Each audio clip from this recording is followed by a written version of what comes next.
favorite song on the piano, but you don't know what the chords are, and that makes you really sad. Let me turn your frown upside down. I got what you need. Welcome to my channel. Name is House of Jazz, the piano tutorial. Man. What's good, everybody? Thank you so much for joining us tonight for another live stream. For those of you who are still scratching their head, like, why in the world is he on a Wednesday? I thought his live streams was Saturday only.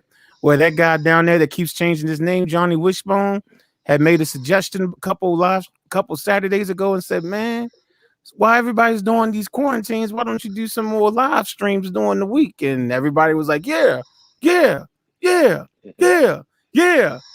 So we got all these years. So here we are. So that's the reason why we're here. So we see we got about 8 people in the room already. So I definitely want to take a minute and say hello to everyone. So if you're in the chat room, please make sure you say something so that we know that you are here. We can give you some love. And then we're going to go ahead on and introduce everyone that is joining us tonight for the panel. And then we're going to go ahead on and start running our mouths. You know what I'm saying? Running our mouths about the interesting topic. Hopefully we'll get some interesting feedback. Before we went live, somebody said they liked something that I didn't like. So that means this is going to be good. It's always good when one person likes something, the other person don't like it. We put it together, be like, okay, this is gonna be a good conversation. So that should be cool. So just waiting for the people in the chat room just to say hello to us real quick. We got Mike A. The guy, of course, we got Ron Music for Life. That's his real YouTube handle. He's calling himself Johnny Wishbone right now, but that's really him. Mike A, what's going on? That's the one that told me wake up when I fell asleep the other night. I remember he said jazz sleepy time. Yeah, I remember who he is. I remember he was like, yo, wake up. Yo, we're gonna call this jazz sleepy time. Fresh Sounds Florida, man. What's going on, man? Somebody got a message for you, Brick. Hey, what's up, Florida? What's going on, man? Yeah. Thanks a lot, man. Appreciate all the prayers and everything. Yes, good indeed. Seeing you. Yes, indeed. Yes, indeed. I wanted to cue up this other track real quick. Good to be back. Yes, indeed. We're just glad that when I went in and a lot of people left, when I checked in that hospital, a lot of people checked out. I don't know, you're a piano man. You familiar with McCoy Tyner? No. Rich? Wow. Okay. Jimmy Heath? Are the Heath brothers? No. James I don't even know what you're talking about right now. I know you were saying something about checking these people that passed away when I was in the hospital. Oh, while you were in the hospital. Oh, okay. And then piano. Jimmy Heath's a saxophonist. McCoy Tyner's a pianist. Okay. So I was asking if you're familiar with him. Yeah, it's a lot of people I'm not familiar with. Trust me. Yeah. You know, Walona. Some Good Times, Janice Dubois. Well, of course we know. We talked about that when that happened. I had to talk about her. Did you talk about the fact that they say Cab Calloway was her dad? I didn't talk about it, but I sure enough saw it on that death certificate, and I'm like, "Whoa, Cab Calloway!" Because it's all while she was alive, she was saying it was some other dude, but on that death certificate, I saw it. TMZ added up, said father, Cab Calloway. I was like, "What?" And then I'm trying. It didn't. You know who Cab Calloway is, right? Yeah. Oh man, he was like a great band director back in the early, I guess, big band 40s. Leader. Yeah, big band leader, I should say. Yeah, and he was a big deal. He was a big deal. He used to wear the zoot suits and the conch. Everybody had the conch in the hair. Yeah, He went Oh, to the same really? high school that I went to here in Baltimore, actually. Oh yeah. He I'll have to graduated check it out. from Douglas High School. Yeah, but he was born in New York though. He was born in New York, so I don't know how he got to Baltimore, but yeah, big time. Like Janet everybody Jackson. else, I-95. Yeah, he was on Janet Jackson's video. It's all right. Back in, I guess that was either the late 80s or early 90s, just before he passed. And the whole video, she was like imitating him, like somebody was in there imitating Cab Calloway throughout the whole video. It's an incredible video. And then at the very end of the video, the real Cab Calloway came out, snuck and did something, gave her something. It was like, oh yeah, and walked off the video. But yeah, he's big time, man. Big band. Just think of big band jazz. You know what I'm saying? Oh, he was a big deal, but no one knew that Walona from Good Times was his daughter, because that's not who she listed as her father.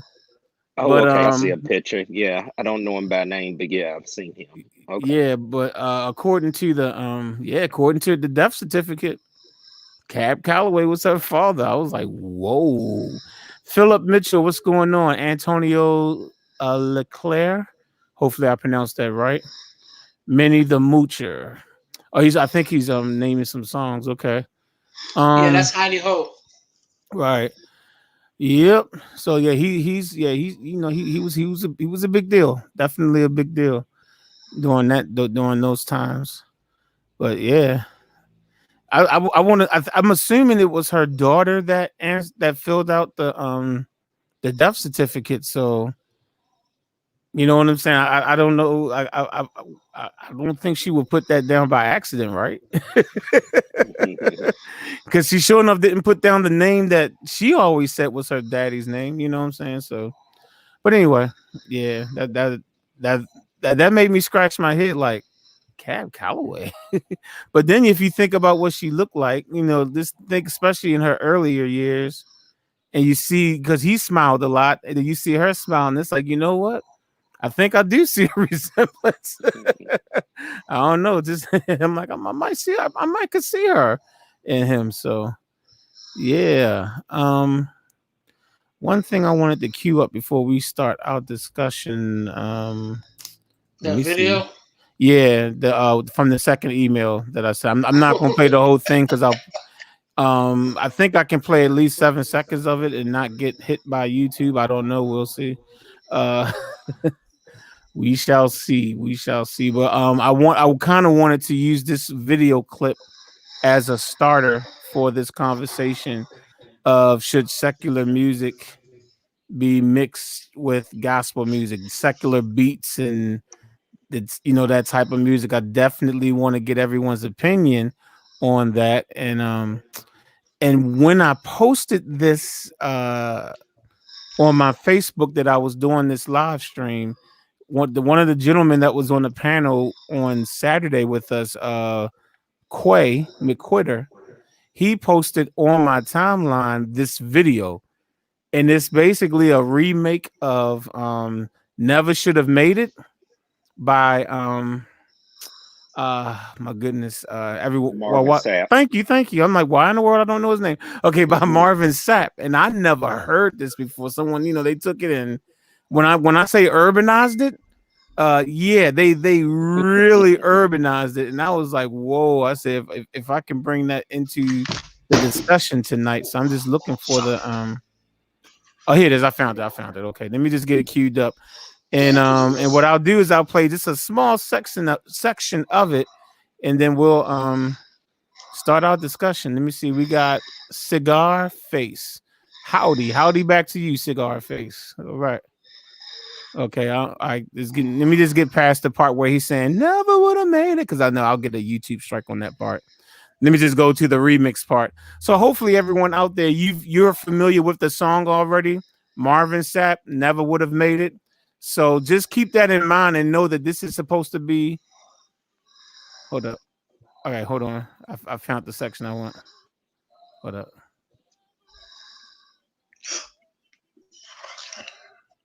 All right, hold on. Almost there. Okay, so let's listen to about 7 seconds of this, and then we can get started with our discussion here. Hold on. All right, put the screen up. All right, here we go. Like I said, I'm only going to play about 7 seconds of it.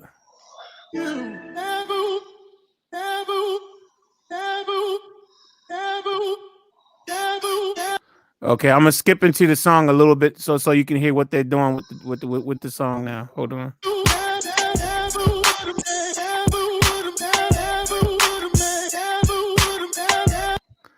Okay, one more small clip. Hold on. Hold up. Okay, so that's an example of what we're kind of talking about this evening. Urban secular music being put to gospel music, and and just urban, I guess secular music just being created and being called gospel music. There's people that say, hey, it's great, God makes all music perfect. Then there's some people that say, oh my goodness, get that devil crap out of here, and this. So I just wanted to get some feedback. So I'm gonna start with Johnny Wishbone down there. I'm going to see what he has to say. First of all, what in the world do you think about this Never Would Have Made It remix?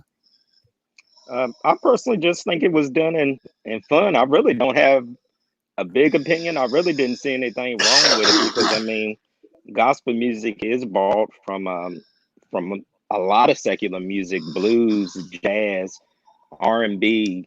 So I didn't see anything wrong with it. I think it's for me. I think it's what message is being conveyed. What lyrics are being conveyed. But I didn't see anything wrong with it. Okay, so you didn't see anything wrong with it. Okay. Now let me say the song that they took it from. I've heard it before, but I don't know what they are saying in the other song. I don't know the lyrics of the other song. Are you talking about the original Marvin Sapp song? No, not the Marvin Sapp song. The what they remixed it with. Oh, that's another song. Oh, I thought they just created that. No, that's that's another song. Oh, see, I didn't know. Yeah, it's a rap song. I don't know what the lyrics are in that rap song because I have heard it before. Oh wow! Now, if I would have known, I thought someone just chopped up a sample of him saying "Never Would Have Made It" and just created a beat. I didn't realize it was another song to it. Okay, wow! If I knew that, I would have tried to dig a little bit deeper. I just thought somebody just said, "Oh, chop it up. Let me chop it up," and I'm just going. I just thought somebody just went and just made the beat on top of it. Okay. Yeah, I'm cool with it. Looks like they was having fun. I'm oh yeah, no doubt. They definitely look like they having fun. I agree infinitely with that. They definitely look like they was having fun. But the question is, do you think the Lord approve of this fun? I guess it's the question. Do you think the Lord? I mean, he is the author of all things. I don't see nothing wrong with it. I mean, even when. Okay, it's a rap song about sex. Okay, now I can see what people's issue might be then if it's a rap song about sex. Wow. That's a whole nother discussion right there. I agree. Now, see, I wish I knew that. I didn't know that. I did not know that coming in. Okay, so you said so that you said that does make a difference. They say it's a song produced by Little John. Antonio told us. The original song, they put the sample on top of that. Is okay, basically saying the same thing.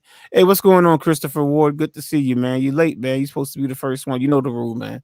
Supposed to be the first one to say hello, man. I don't know why you keep messing it up, man. I'm gonna tell Sabrina on you. I'm gonna tell her you've been coming in there late. Although she can see it too, because she does go back and look at these. What was the name of that song? Okay, it's called the YouTube video is called Never Would Have Made It Challenge. That's what you would type. Let me put the screen back up there so you can see what it, not that one. What it looks like. Somebody wrote in the chat original the actual name of the song, the beat. Oh, the beat. Okay, I got you. I'm sorry. He said it's a sex song by a group called, and I couldn't see. You went to the next one. It's on the screen right now. It says some cut by Trillville. I don't know. Yeah, I don't even know. yeah, I don't know. who that is. Yeah, I have no idea. But that's what they say. That's what they're saying. They're saying that it was produced by Little John, and the name of the group is called Trillville. Um. Okay, someone said. Well, Mike says. First, there is no such thing as gospel music, but gospel lyrics. With that being said, we need to recognize that certain type of music make us move in a way that doesn't glorify God. Okay. Okay. Okay. All right. Valid point. Valid point. Remember when they did this to Shirley Caesar on the Thanksgiving challenge? But I mean, yeah, what was she doing? She was doing that green beans, and I mean, she was naming all kinds of foods and stuff like that. I remember that. Yeah, and this might put a beat to it. It became about us. It makes us move the way we did in the world. You know what? I mean, those dance steps do remind you of the dance steps you see in the world. I ain't even gonna lie from that video. Shirley Caesar, you name it challenge. Okay. Right. Okay, well, Brick, let's hear your thoughts, man.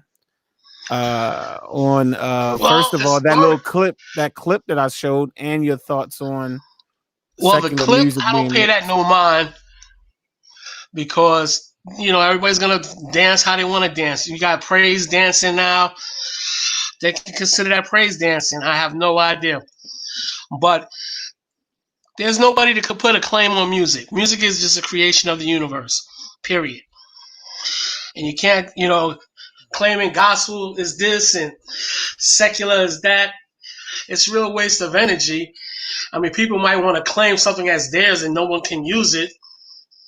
But, it's not, it's honestly, with me, it's a moot point. Because if you look at, I can run a whole history of songs that have been both used secularly, so-called secularly, and so-called religiously. Like, what's the song? Be thankful for what you got. Sun Juice Top riding in the top with the gangster lean. Right, yeah. Yeah, that's a gospel song. Okay, I didn't know that. You talking about Sun Rooftop, digging the same in the gangster lane. Oh, that's the gospel song? See, I didn't even know that. Yeah, listen to the lyrics. He's like, you gotta be thankful for what you got. Oh, it sure is. Yeah, that's based on what he's saying. And if you look at the people from the James Cleveland clique, one of my I kind of like the song now. Well, even James Cleveland brought from Gladys Knight also. Yep. Oh, DJ. What's his name? DJ Rogers. DJ Rogers. He's out of the James Cleveland camp. Mm-hmm. James Cleveland would take his songs and convert them to gospel songs. And look at Kanye West with the Jesus Walks.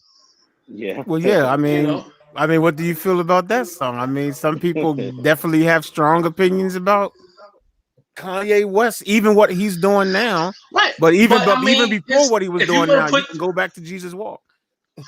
You want to go put yourself in a box. I'm using Kanye as more recent, and I used Be Thankful for at least going 50 years back. But in the DJ, if you listen to DJ Rogers and James Cleveland, how they took the same song, made one about a woman, and made the other one about Jesus. Same lyrics, same melody, and everything. So you don't think that there's a certain type of spirit that's put over top of music when it's created, and that spirit can so if the song was originally written about some type of woman or whatever, how you feel about the woman, you don't think that spirit is still there, and just because you change the words, but the whole point is, whose spirit is it? I mean, if the song is about a woman and he's talking about wanting to make love to the woman and all this stuff and being with the woman and all this stuff, I'm just saying that's a certain type of spirit. Because number one, if this is a woman that he's not married to, wouldn't that be considered, if you believe what the Bible says? Okay, you're singing or thinking about fornication or adultery if she's married and you're not, whatever. So I'm just saying. So if the song was created with that type of spirit, then and then all of a sudden somebody comes back and say, okay, I'm just going to change the lyrics and put God in here, and put Jesus in here. You don't think that the original intent behind the music is still there spiritually? I think a person's spirit, your individual spirit, will interpret how it goes. How many gay songwriters are writing about men and women when they're not attracted to them at all? Well, that's true. That's true. And we're sitting there singing them ad nauseum. I mean, you have I mean, I guess you do. You have the gospel artists that have secret lives too, but they still write about Such as Reverend loving Cleveland. God and stuff. Right, that's what I heard. I've heard stuff about him in the past. That's true. So I mean, good point. I can't That's what I mean. argue. I can't argue. That spirit is that individual. And if they want to, you could write a song like love, and Jesus, and those are words. You can put those words in, but like you said, that spirit of what you really mean. There's nothing like somebody typed in about the Isley Brothers, their very first hit. Mm-hmm. Shout. And that came from that. You make me want to shout, church. lift my hands up and shout. I mean, I don't know if that was their intent with that song, that it was supposed to have been a church song. I don't know. I mean, Sam Cooke, the songs that he sings. Mm-hmm. It's like, what are you gonna, what spirit was he in when he sing? What spirit is he in when he's interpreting it?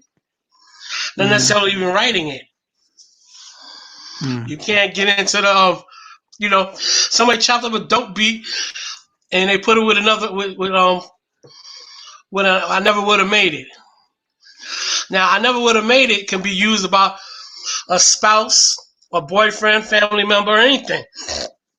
Yeah, it could have been. It could be anybody that you're saying never could have made it without. So right. I mean, if Marvin Sapp, I don't know if he wrote it or not, but you don't know. Well, not what he says. He wrote it about his wife, though. That's what he said. He did say that. That's who he was singing that song. And that's what I mean. So you can't. It's the person's spirit. Hey, Marvin Sapp, he actually, I was reading the comments before we came on. He actually gave it a thumbs up. He was cool with the song. Oh, he was cool with it. Mm-hmm. That don't, but that might tell us something about him. Then I'm just saying that might tell us something about him. But I mean, I don't know. Right. Go ahead. But that's what I mean. It's like now he's like, it might say something about him. Yeah, 6 months. I'm looking for an ASCAP check. That'll pay my bill. Of course. Right. I mean, when you start getting into the spiritual realms and things like that, oh wow, I forgot I'm gonna have to. Okay, maybe at 8 o'clock I'll go do my evening chanting.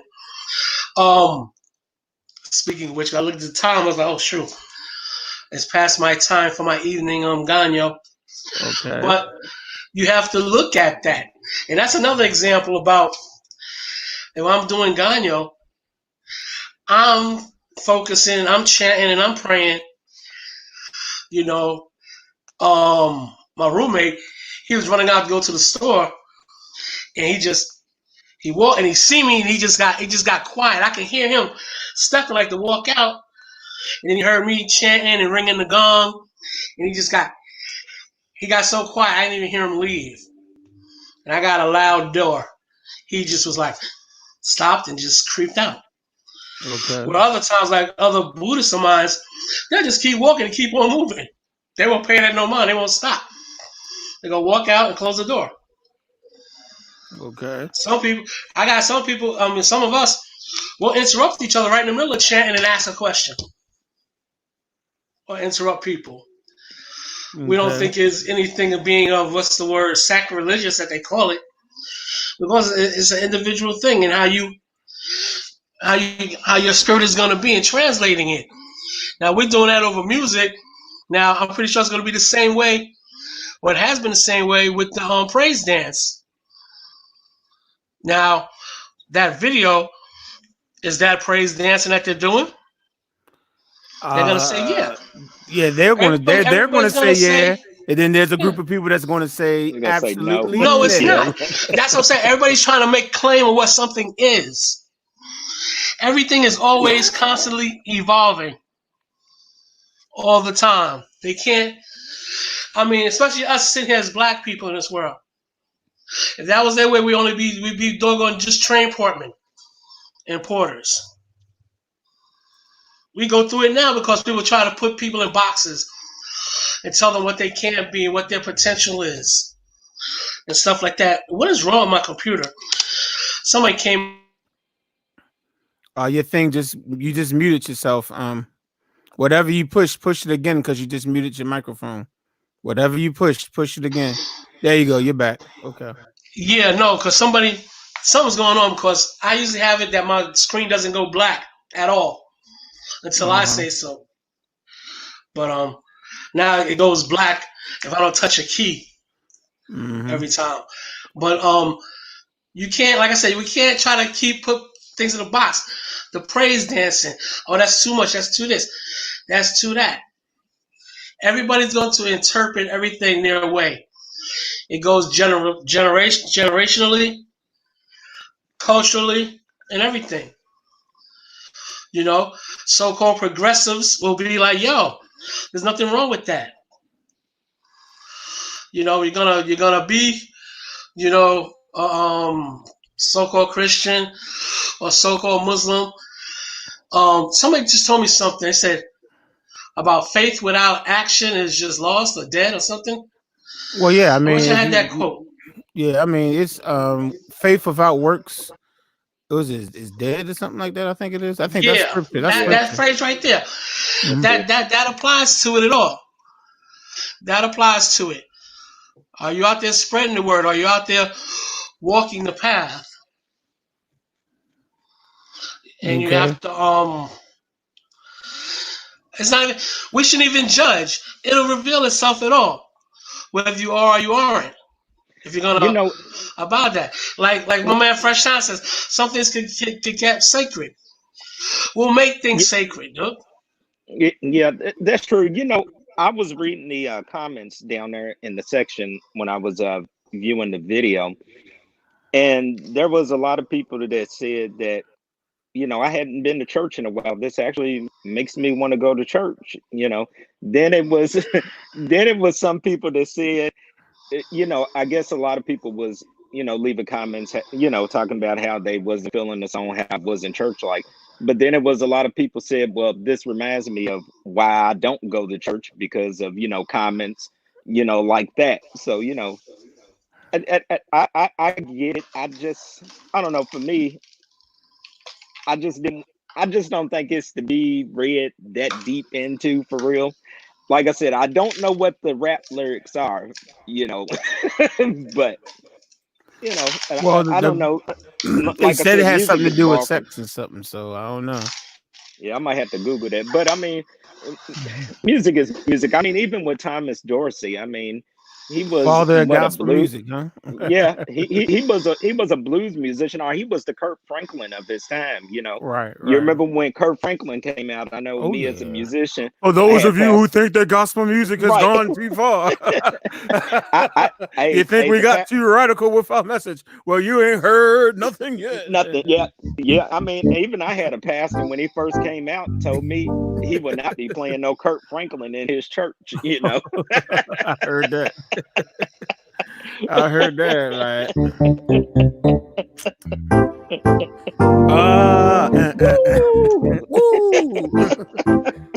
GP. Lately, I've been going through some things that. Oh yeah, he ain't hearing nothing yet.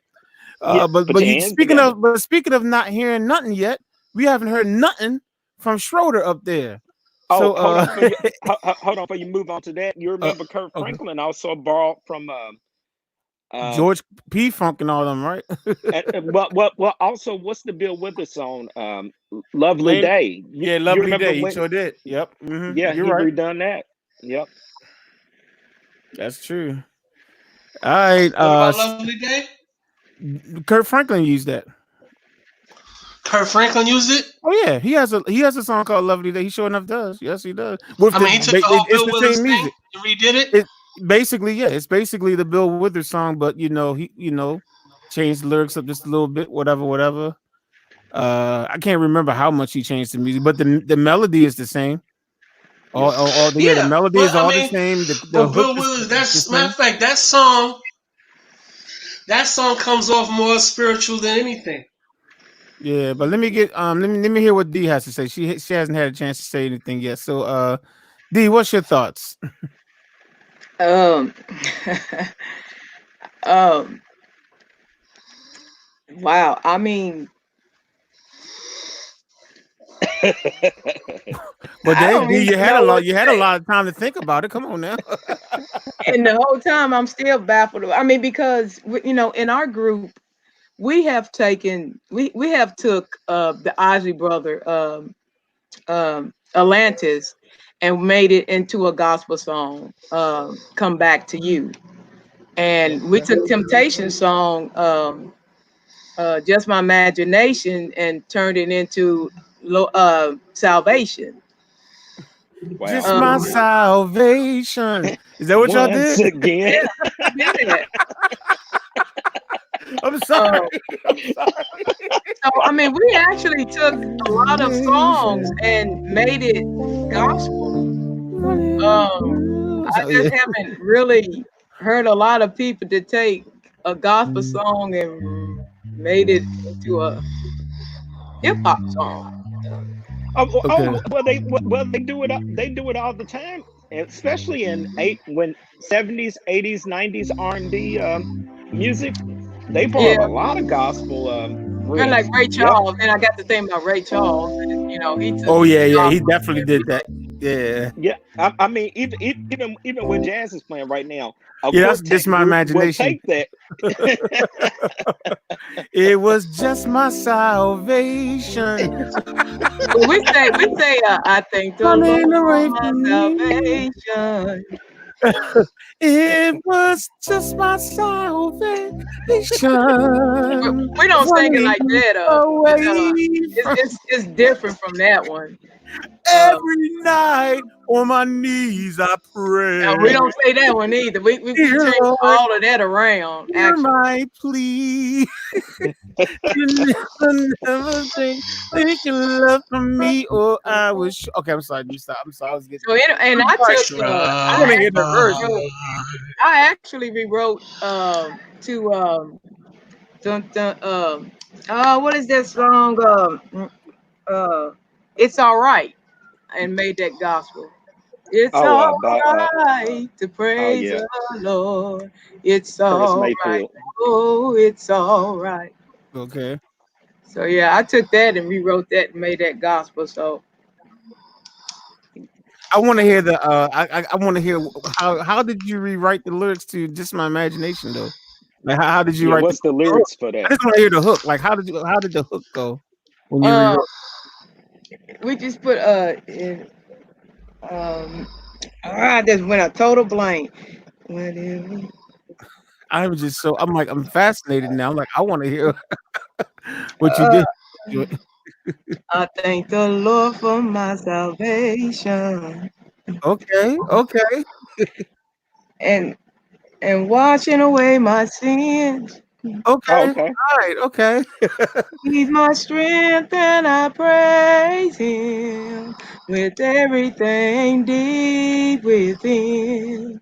Now I want y'all to hear that she sung every note on key because you know how she always says that she can't sing and she can only sing One one. hit wonder. Y'all heard that right? But y'all literally just heard her in tune. Hey, that sounds good.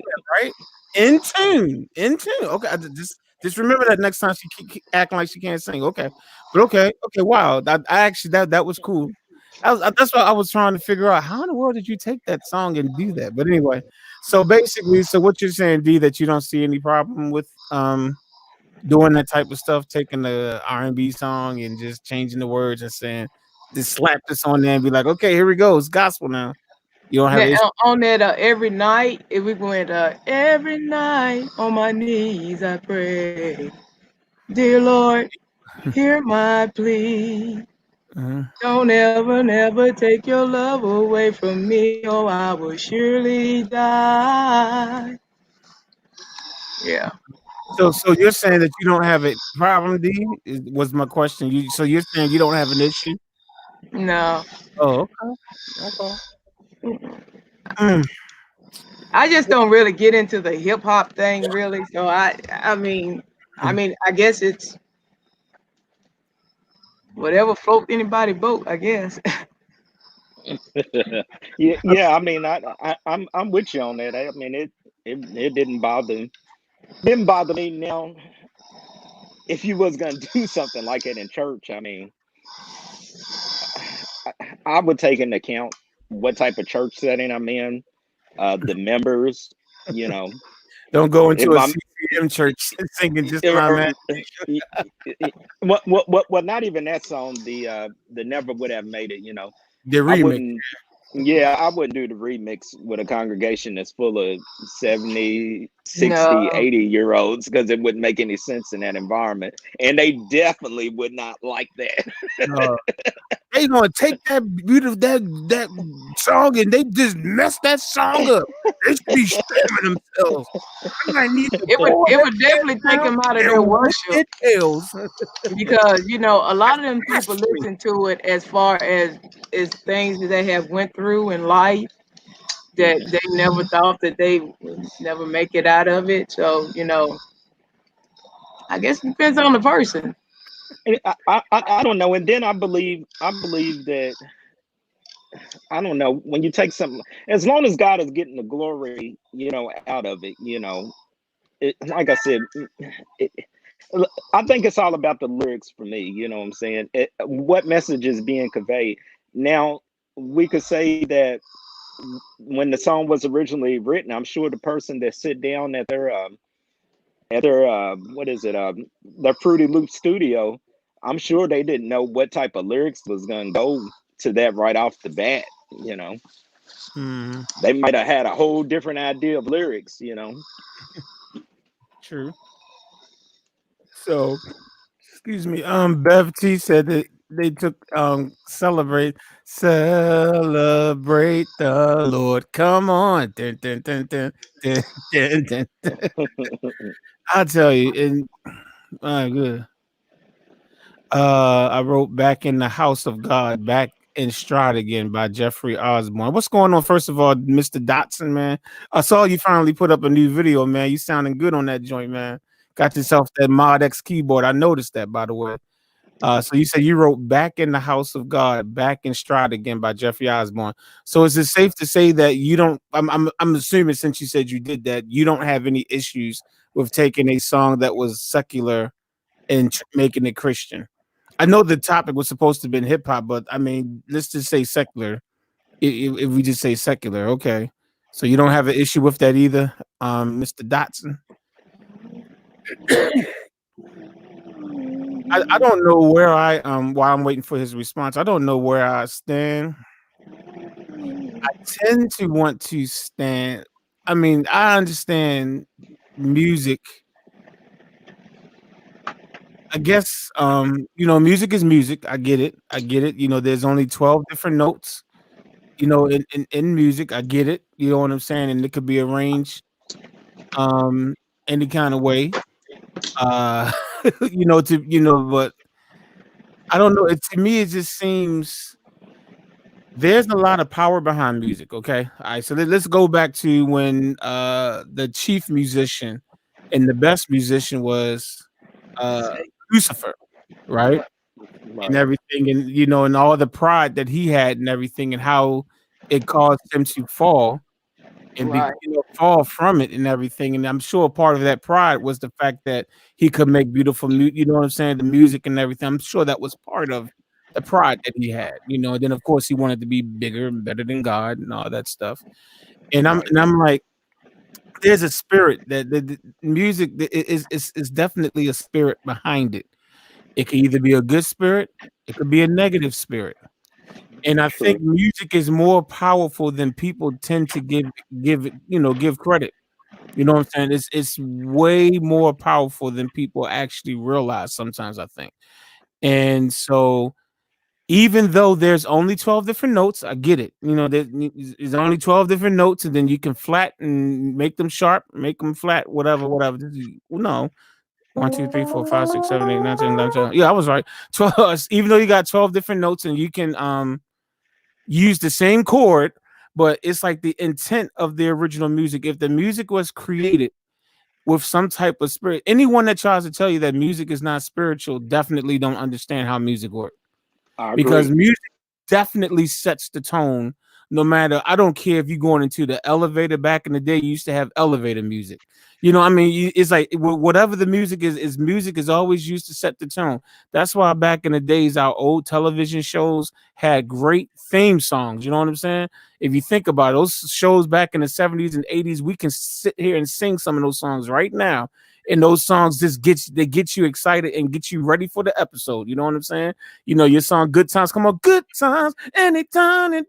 Oh, Jefferson's come on. Well, we moving. Speaking of Janae Dubois, well, we moving on up. Then you know what I'm saying? And it's like it just sets there's a spirit behind it. So knowing that music has a spirit behind it, I think it's important to understand and know what was the spirit behind it when it was originally created for some particular song. So okay, so now let's get back to what the topic is. Okay, taking a song that was obviously written and created for another type of vibe. It was not written with God in mind. It was not written with worship in mind. It was written with sex in mind. You know what I'm saying? We know most of the music is usually boils down to sex. You know what I'm saying, or whatever. And I'm just saying, and we have to be careful. So if the person who created that music, that created that song, had that in mind, I think we have to be careful. And even though I'm saying this, I'm still not 100% sure what my stance is, but I know what I lean towards. I lean towards we better be careful. We better be careful with just taking anything and just saying, oh, okay, well, I'm just going to take this word out, that word, and I'm gonna put the word God and Jesus in it, and hallelujah. Okay, let's do it. I just, to me, I just feel Yeah, be careful. and I can appreciate That's that. understandable. Yeah, I can But we appreciate get that. to the point of, like I said, spirits are going to create the song. Now, you want to go back to the original way of it. Most song, everybody has different interpretations of songs, meaning different. It appeals to different spirits in Mhm. different ways. So, you can't, um, you can't, you can go and change lyrics, make different alternative changes, like you change chords and change notes and change lyric words. That's your spirit. That's what you're putting in onto that creation. You can't go back to the original person who made it 40 years ago and go, we got to stick with that. It's just that's not just how. That's just like you said. Only got 12 notes, bro. Right, there's only 12 notes. Let me go We back got to what millions of words and lyrics. hey, Marvin Brownlee made a good point because he said gospel is developed from jazz. I definitely blues, definitely jazz. Because if you look at those chords that they putting in these songs right there, they're straight up jazz chords.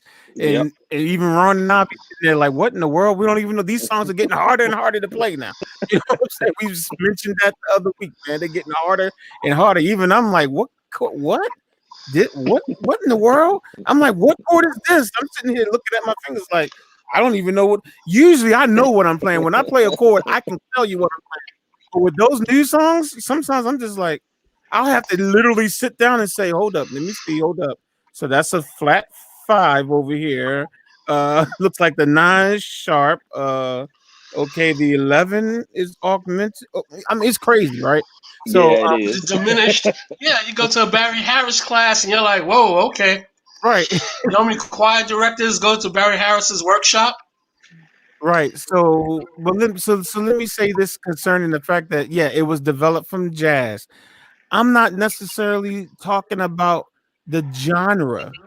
Like when all I'm talking about is the person who created the song, regardless to what genre they created it. What's the spirit behind the creation of the song? some people will say, you know, back in the day, it was, you know, holy hip hop was a thing. You know what I'm saying? It was like, oh yeah, this is holy hip hop, and or it was the other term. It was either holy hip hop, and of course, people was like, holy hip hop, that can't happen because hip hop is a demonic. You know, the origins of hip hop is demonic anyway. So of course, you'll have people that say you can't call hip hop holy because just the origin of hip hop itself is demonic, and so they call it. Wow, hold on, that's strong. Yeah. The Oh no. Yeah. origins of That's hip-hop is yeah. demonic. Oh yeah. The origin of it. If you go, because you know they who was that, KRS-One and all them. I think they've written their own Bible. And you know KRS, you know he was back when the hip hop was just coming up. And remember, hip hop is not even necessarily a style of music.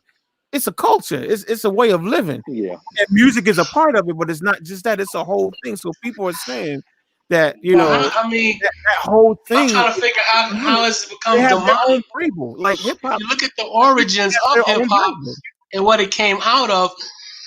For somebody to call it demonic is really it startles me. Well, it's style, but Even though I don't subscribe to the devil anyway. I understand like that, you're but saying you that have it's to understand that hip hop has their own Bible. It's like, whoa, hold on, wait a minute. You have, you know, Everybody, like how many different Bibles are there? And guess what? There's a lot of Bibles, exactly. in my opinion, that are incorrect. Like my own book that you should stay away from. And I think the hip hop Bible is probably one of them that you should stay away from. They might not. I mean, listen, the King James version is something that people, I would say people need to stay away from. I've heard that too. I've definitely heard that. But that's what I mean. It's all about one's spirit. And once we start trying to make our spirit into the law of the land, we have this chaos. Yeah, but let me just finish my point though. When concerning when Marvin Brownlee had said the gospel developed from jazz, I'm not necessarily talking about what style of music you're using per se most of the time, because music, there's just, who knows what the quote unquote Christian sound is really supposed to be anyway. You know what I'm saying? Because there's so many different styles of worship. Some people might say, oh, well, you're supposed to sing the songs just like the hymn book has it written. Da-dee, da-dee, da-dee. Exactly. And if you do something other than that, it's not Christian. I'm not, and I definitely, but I remember learning in history, music history, but there was a time when the hymns, the stuff that's considered like this is what gospel's supposed to sound like. This is what true Christian music's supposed to sound like. There was a time when hymns were considered secular sounding. You know what I'm saying? So there was a time when the hymn, I'm talking about singing hymns straight up. And there was a time when that was considered secular. That's why I say I don't even know if there's any such thing as this is the way a Christian song is supposed to be done. It's supposed to be done in this style, because almost every style that's out, everyone had an issue against it, including the hymns at one point. So that's why I want to go back into the spirit thing and just say, I think it's all about the spirit behind the person that's creating the song initially. I'm talking about the initial song, the original song.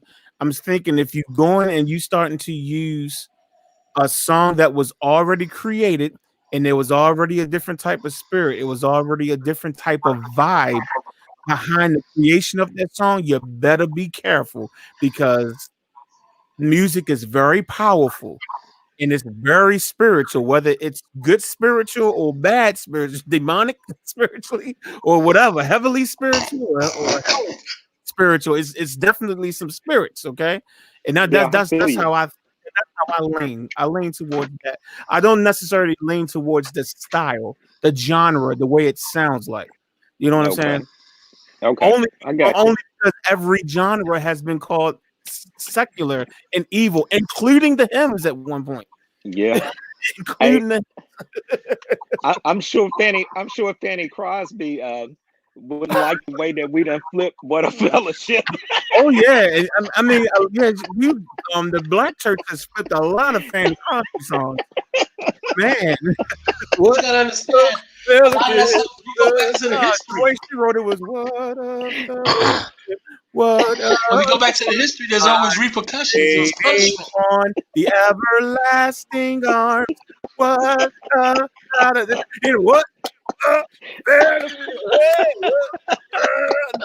sure Granny was like, "That's not how I arranged that." Right. That's a good point, man. That's a good point. That's why it's best to learn it the way they sing it and any other type of style that you want to do it.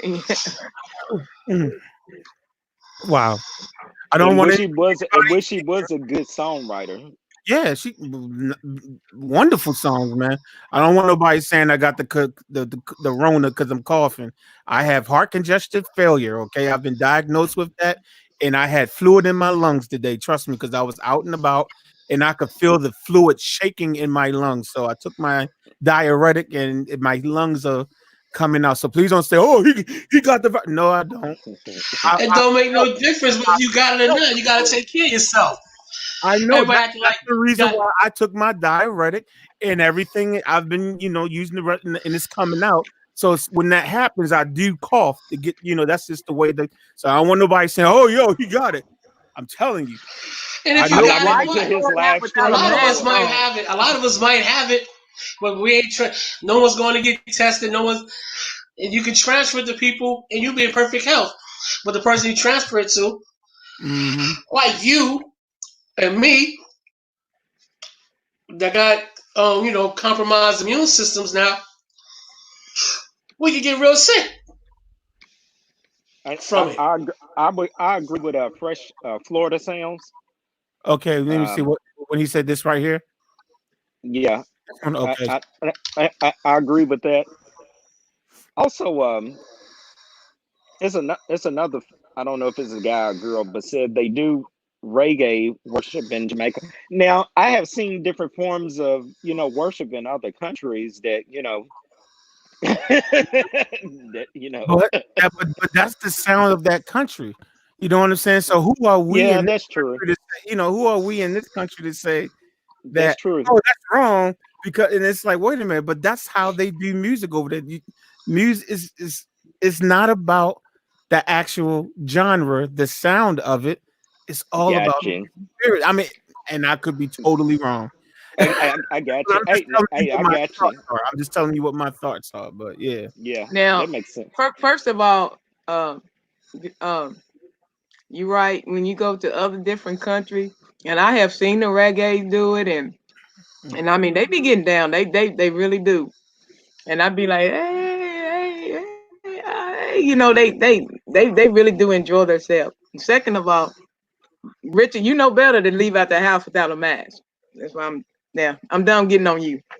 I don't know about the mask thing. Is just I don't know. To me, I'm thinking you still can breathe in anything that's out there, whether you wearing a mask or not. That's just the truth. Not when you got the ones that keeps that they got the little filter thing that nothing comes in. Trust me. All I it got has to do is shift just a little bit on your face, and voila, there's a door open. I don't know. I'd Corona rather be juice. safe. But I Especially don't us want with anyone to beers. go out every day. That was actually my first time going out in like a week. We really had to get restocked with some stuff here. Like I'm not planning on leaving the house probably again for another week, if not longer. I got a lot of food stored up. I gotta make sure I got a lot, so I might be able to be, So I don't want anyone thinking I'm going out every day. I'm not going out. That was the first time I went out in probably almost a week. So, but yeah, I don't know about the face mask thing.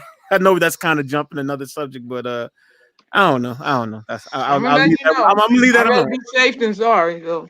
I hear you. You'd rather be hungry than starving on this live stream. I see. Yeah. Was you able to find toilet paper? Oh, we had toilet paper already. That's the funny thing about it is just before all the toilet paper stuff started disappearing, we always buy a big thing from like Sam's Club anyway. We Just, did I mean, too.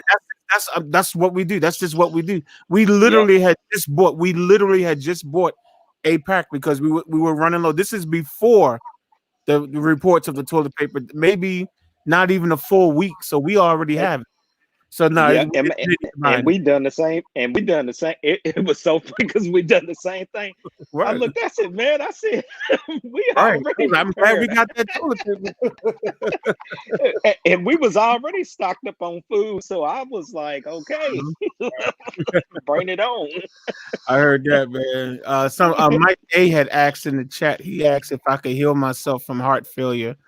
I didn't hear that there was any type of cure for it. All I have to do is just basically monitor it. And heart failure is just what I have is basically just saying that there is something that doesn't flush the fluid out correctly. Is either some type of valve or something. So fluid would just start building up in this area up here. And when that happens, that's when I'll start to cough because it's fluid. And that's when you take the diuretic. That's like a fluid pill that literally makes you use the restroom. And that's how I manage it. You know what I'm saying? So that's it.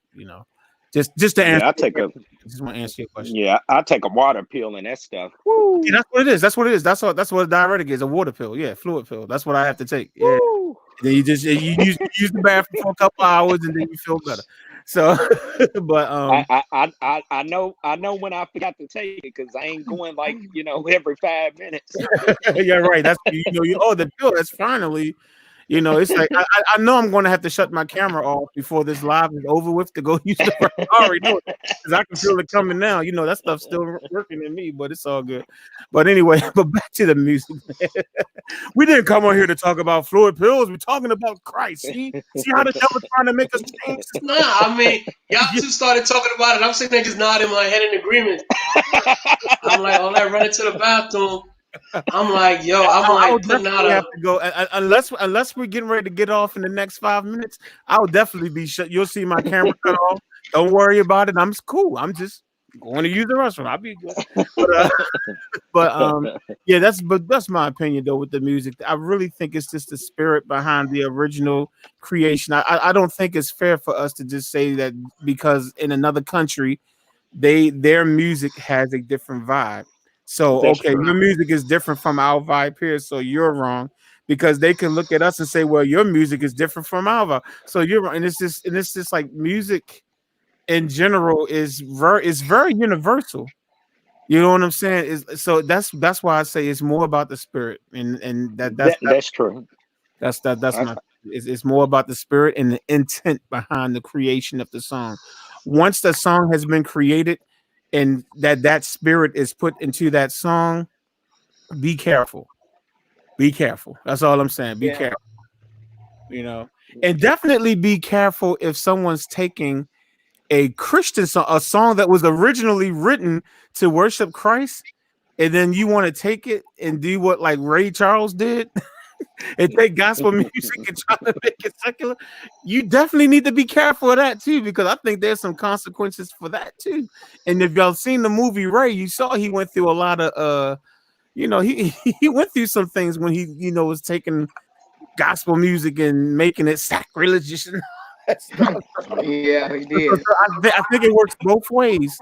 It's not just taking a secular song and just putting God and Jesus in it, but don't be taking the God and Jesus songs where that was the intent. Like what a fellowship and changing it to what a big behind or something like that. I wouldn't do that. I'm just saying I would not do that because I really think you'll be in some serious trouble if you did that. So so that's my stance on. Anybody else wanted to yeah, put it? this is it's a, such a I think somebody said it in the chat. This is definitely a multi-layer conversation. Yeah, someone did say, someone did say that. Yeah. Well, when I rewrote to It's All Right, Y'all remember I what I said, right? I'll be right back. Keep talking.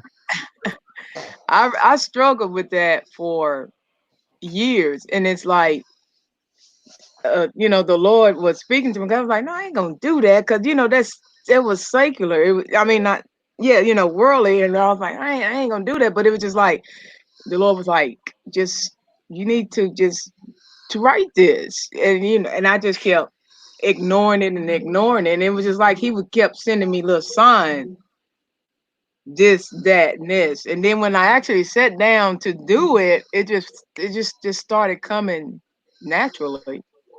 Yeah, I think at some point, especially with us being church musicians, I think there's been at some point of our musician career where we've questioned, should Yeah, we,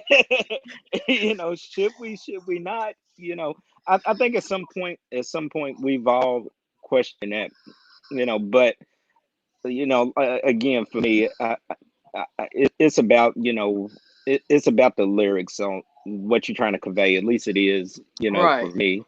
Um, and I like how he said he's not talking about the style of music, but more of what type of message are you trying to put out there. The original intent of the song. The The original intent original, of the yeah, song. the original, yeah. That's what I was saying. Be careful with that.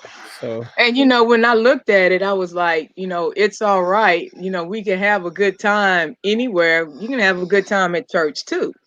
okay. Yeah, it's So, true. Yeah, you're not so supposed to go to church and say, "Oh man, I really hated the day." Yeah, you're not. I don't think God want us to say that either. Oh man, I went to church today and I hated it. Oh, that means it was spiritual. Hallelujah. No, I don't. You know what I'm saying? It's like so. Yeah, so don't get that twisted either. Go ahead, D. What would you right, say? So I just looked at it, I was like, because like I say, it took me years before I even presented it to the group. And when I It, finally did, it just everybody loved it because it was like, yeah, you can have a good time in church too. You just ain't got to be in the club to have a good yep, time. You can have a good time in church.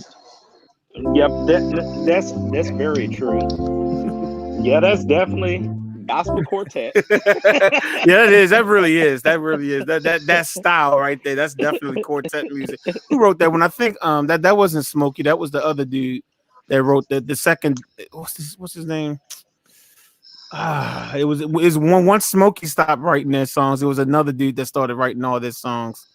I Oh, you're can't think. talking about is he the same guy that wrote that was doing writing for the Temptations? Yeah, that's what I'm talking about. The one after Smokey couldn't write any more hits or whatever, and the Come one that on, wrote Dolan, Hauser, and Dolan. no, it wasn't them. It wasn't them. Oh, I know the one that did Papa was the Rolling Stone. Yeah, Papa was Yeah. a Rolling Stone. It's the same dude. Why? Whitfield. No, Oh, Norman Whitfield. no, Norman. thank you. That's who I think Norman wrote that. Thank you. Yeah, that's what I was like. Yeah, but yeah, he definitely. Hold up, my man Darius is on here. Oh, okay, Darius, you got that song down, man. You should come on the stream, man, and play it in a few minutes, man. We getting ready to move off our initial topic in a second, man. You should come on and play a little bit something for us. Do it on the live stream, man. He was But, playing a tenor sax. That sound good. You talking about Darius? Yeah, the Oh, last you went to his live channel? stream. No, on the last live stream, he was playing his tenor sax. Oh, you talking? No, that wasn't Darius. That was Curtis. That was my okay. friend. What is Yeah. this This is someone Forever different. for Always? That's originally a Luther song. Layla Hathaway redid it. Someone sponsored me to do the tutorial, and I did it like a week ago, maybe 2 weeks ago. Somebody said something about it. Yeah, he said he just learned it. Yeah. Oh, you know what, Darius? Yes, somebody said something slick, but it faded out too fast. He just said he got the song down, and he said he'll shoot me the video. That's all he said. Oh, that's what it was about. Shoot you. I was like, yo, hold on. Oh no, he's not going. What? Hey Darius, just send me. Hey Darius, send me an email. It's House of Jazz. Just spell the name the way you see it spelled, just like this: HOUSEOFJAZ at yahoo.com, and I'll send you a link. Buddy. Now that's what I wanted to ask you about that song right there. Which one? I did want to ask you about that. What song? Forever for Always. Oh, okay. I keep forgetting to ask you. Okay. Because it's doing the 12/8, but then did they ever change time signatures? I don't know if you was thinking about I have been banned from live chat on YouTube. Hold on for 1 second. Hold up for a second. How are you? I just noticed I've been banned from live. Oh, yeah. I noticed my camera just kept disappearing. Thanks to his. Okay, I have to Larry, if you're in the room right now, I'll have to check on that and see if I don't think that's on my end, someone just emailed me saying that they're banned from live chat, and every time they try to say something, it's like I'll have to check on that. But yeah, Darius, I'm checking my email right now, so just send it to houseofjazz@yahoo.com. Oh, there you go. He sent it to me. Okay, hold on. And what was your question again, Brick Jones, about the song? You said what was your question? I'm like practicing it too as well. But when you get to certain parts of the song and I'm singing along with it, it seems like it changed. The time signature got Time changed. signature. I think even when I was teaching the song, I was doing the count. I would count, what the count was, I think. If I'm not mistaken. Yeah, to a certain point. But then we got to the after the bridge, I think. I'll have to look. I'll have to. Yeah, I got it. I'll have to down listen here. to it again. I meant to ask you that. Did they change the time signature, or did I have to add another note? I was writing down some stuff. I wish I had the sheet music for that song, but that song I couldn't find sheet music for, so I had to do it by ear. So, I mean, when you have a song written in 12/8, it could technically be in 6/8 time, or whatever. You know what I'm saying? Because you 6/8, you could still count it as 12/8. You know what I'm saying? And still, so I don't know what the original sheet music, had it written in, because I didn't have it. That one I had to do by ear. But I believe every measure was 12 beats, I think. Yeah, I think it was like 1, 2, 3, 4, 5, 6, 7, 8, 9, 10, 11, 12. 1, 2. I think every measure was just, I think, but I have to look at it again to be sure. But yeah, I'll have to look at it. Cool. All right. Okay. Hey Darius, I did send you the email, and I got the little message back saying that due to the high volume and all that stuff. So hopefully you still got my message, man. But I did send you the link. But yeah. Anybody else wanted to say anything else about the secular? I mean, somebody had a good question. I'm gonna answer that one in a second. This is something different. What is the best piano to practice on? I'll answer that in a second. Casio. You said Casio? Yeah.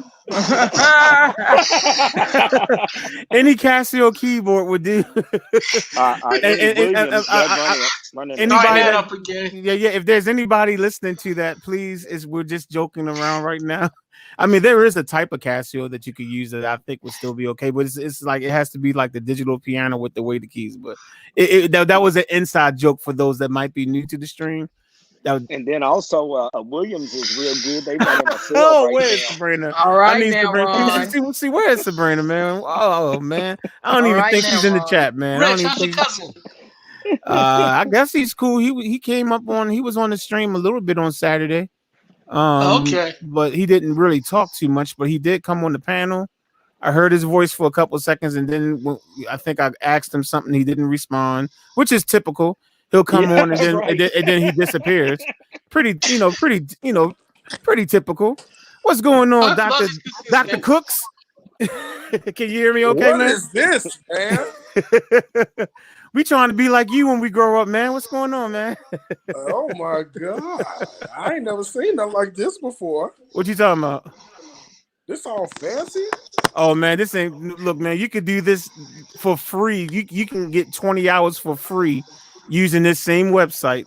They'll let you stream like this for 20 hours for free before they start charging you. So yeah, it's you might want to. That's why, because you do live streams almost every day, and they'll let I'm about to go live in a little bit.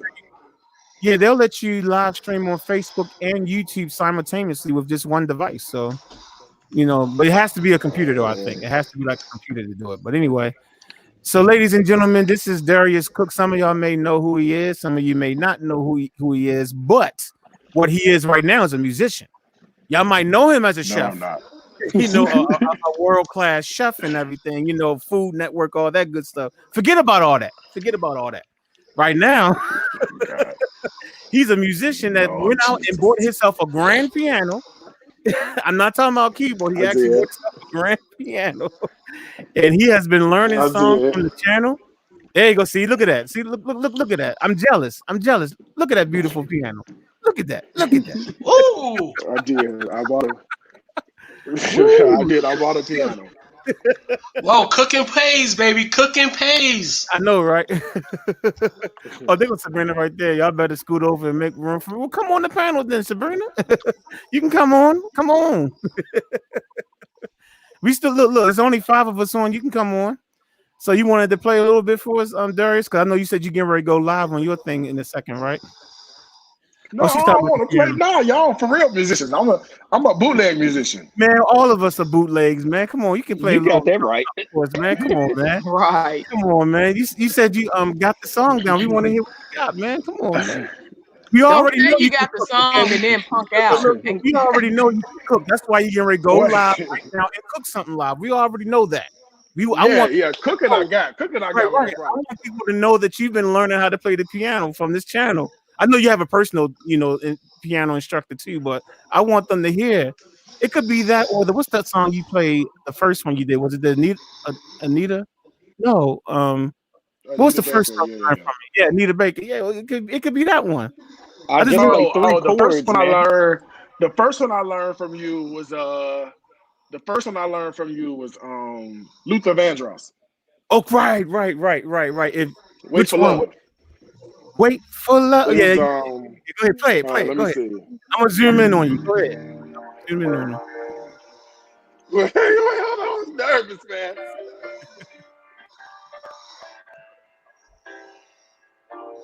This a mess. Go ahead, man. Do you think? Now. Sugar.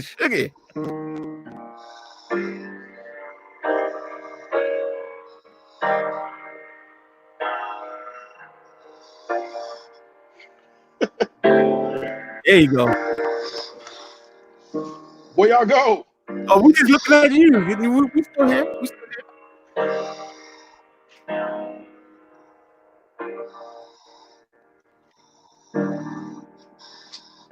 That's it. I got. Don't be getting scared on us, man. Don't be getting nervous on the spot, man. Come on, man. Come on, man. I agree with Sabrina. Yeah, for real. No beginner piano. I don't hear nothing. Just like she said, ain't no beginner level. Not with that piano. She's talking about the fact that you got that grand piano. But I remember when he first got it because you showed it on Instagram. Can you still hear me, Darius? Can you hear me, Darius? I don't hear nothing. I don't know if this is my sound or yours. You know what it is? I know what it is. You're not using the computer. That's what it is. Let me see something. Hold on. I think you're using your cell phone. Hold on. Let me type to you. I might be muted. I don't hear you. Can you see my text? Do you see my text? Check the text. Oops. Yeah, check my text. What he just said.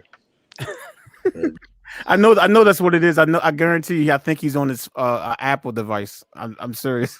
I'm not sure. I'm on that Apple, didn't you? Hey, I'm on my iPad. Hold up, let me see something. Oh, you on your iPad? All right. Yep. Can you hear me now? Oh yeah, now I can hear you. Okay, you know what? Are you on an iPad or an iPhone? iPhone, yeah. Sometimes those Apple devices don't work correctly. I'm using, so that's probably what happened. Oh, okay. That's probably what happened. Yeah, man. Look. People saying that was great. Yeah. Hey, that was good. Now, that was good. You gotta buy me one now, right? No, I'm just playing. I don't even have room to put a grand piano on my house. Yeah, what I'll be doing is I'll look because I got my computer right here. So what I'll do switch to your computer. I'll play it like you play it. Yeah. Right? I'm sure if I turn this on, it's on your channel. See? It's on your channel.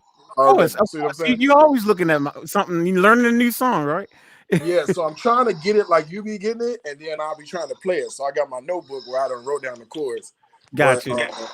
You know, I'm just out here that's trying to learn piano.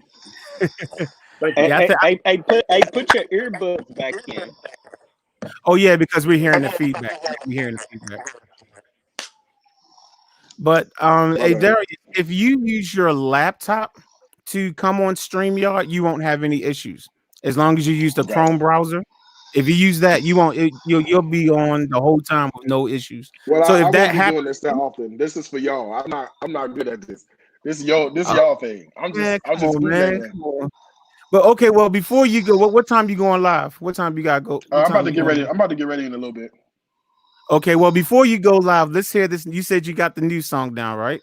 Oh man. Okay, so listen. Let's hear a So little I bit of that. got it. No, hold on, wait. Let me just make a disclaimer. Okay. I Hey, got the hey, chords. hey, Jazz, I think you're the only one that could hear him. Oh, okay. No, I can hear him. I can hear Oh, him. can you? I can hear him. Okay. Oh yeah, we all I can hear hear you ev- except for Johnny I hear Wishbone. everybody. I hear everybody besides him. Now we hear you. Go ahead, Darius. Say something again. So I was saying I got the chords, but I don't have it like all fancy like you be playing.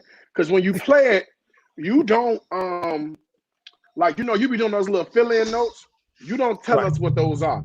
So I gotta like really zoom in and look and try to figure out what you doing I don't be on the paying key, attention on to when what you I'm do doing. the. That's why. I know, because you're a real musician, right? Well, For I us, don't know about all I that. just been, So the passing I just tones. learned how to play. Okay, well, I mean, it's Like cool. I still just want to learned how to hear. play. So I got the chords, I want but I don't everyone have to all hear the that cooking fancy man stuff like play you the be having. song on the piano, man. Come on. I want everyone to hear the Oh cooking God, man this is play so the song. nerve-wracking. All right, okay. All right, I'm just letting you know this ain't Don't gonna be worry, good, all right? you'll And thank it's not me gonna later, be in man. time. I'm gonna mess up. All right? So here we go. This is very beginner, very, very beginner, all right? All right.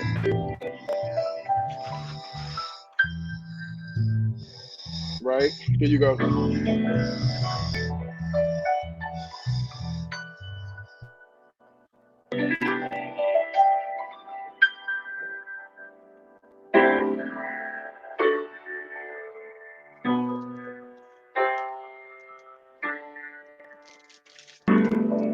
Yeah, that's it.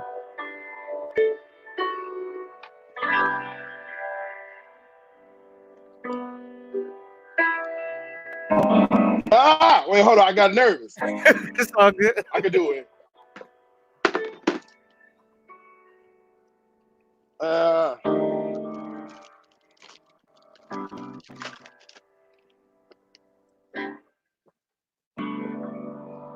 There you go. Whew, Jesus.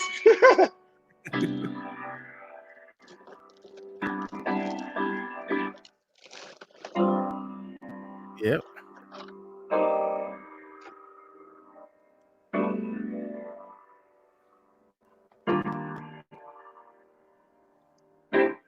All right. That's See? it. All right. Oh, See? and I got this part. I got the hold on.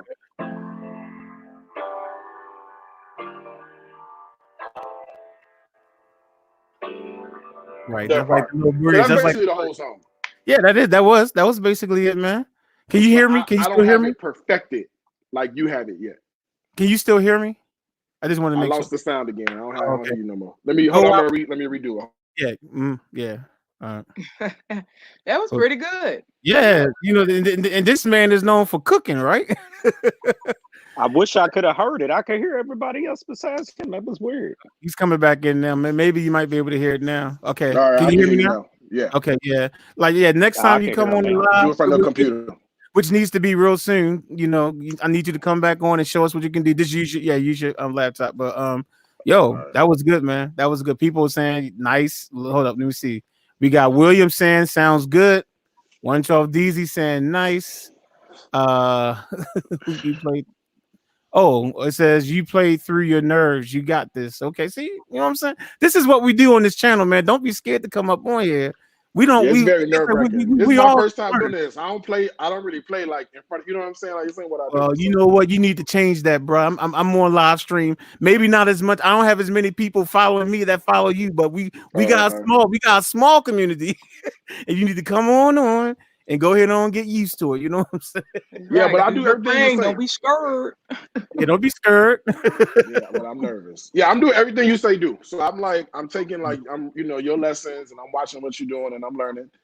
How to play, just based on what you're teaching. Now I don't know what the D79 and the D30. I Okay. don't know what none of that mean, but That's you know, okay. hey, But you said you have you do have a piano teacher. You said right locally, right? kinda. Like I got a dude that he plays in the church, and so he was giving me lessons, but he was teaching me kind of basic stuff.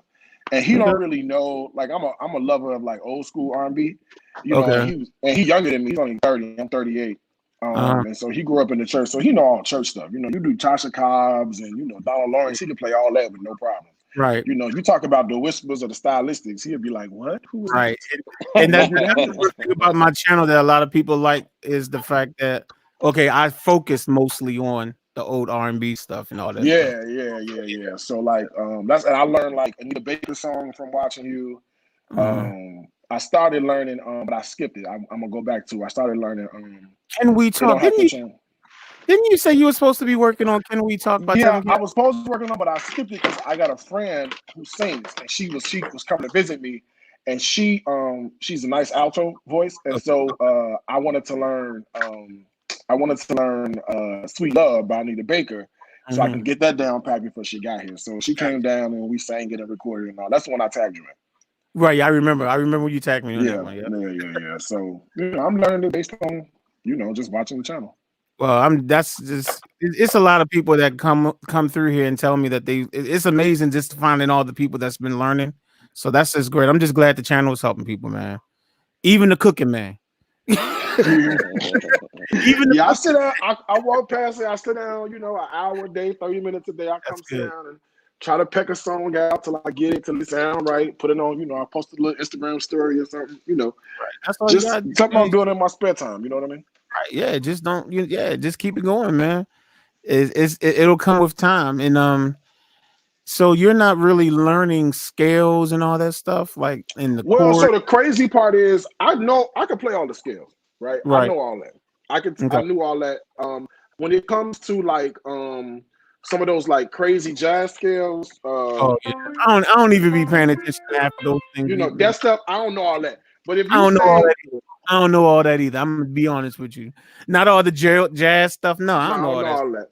I know scales, and I can play the major scales. If you tell me, this is in, E flat, I can tell you that, the E and the B is flat. I mean, I know a little something. You know what I'm saying? Okay. It may E natural or something like that may be a little rough. A natural might be a little rough on me. But that's all you need to know to be able to build your chords, though, man. If you know the scale, then you can start building your chords. Like, okay, you said E flat. It has an E flat, B flat. It also has an A flat in the scale, right? Yeah, I could play. Yeah, I know. So if I told you to play an E flat major chord, you should be able to play it, right? The 1, 3. Yeah, I got that. I could do that's to me that's kind of simple. So that I can do. So there's some people that can't do that, bro. There's some people that can't do that.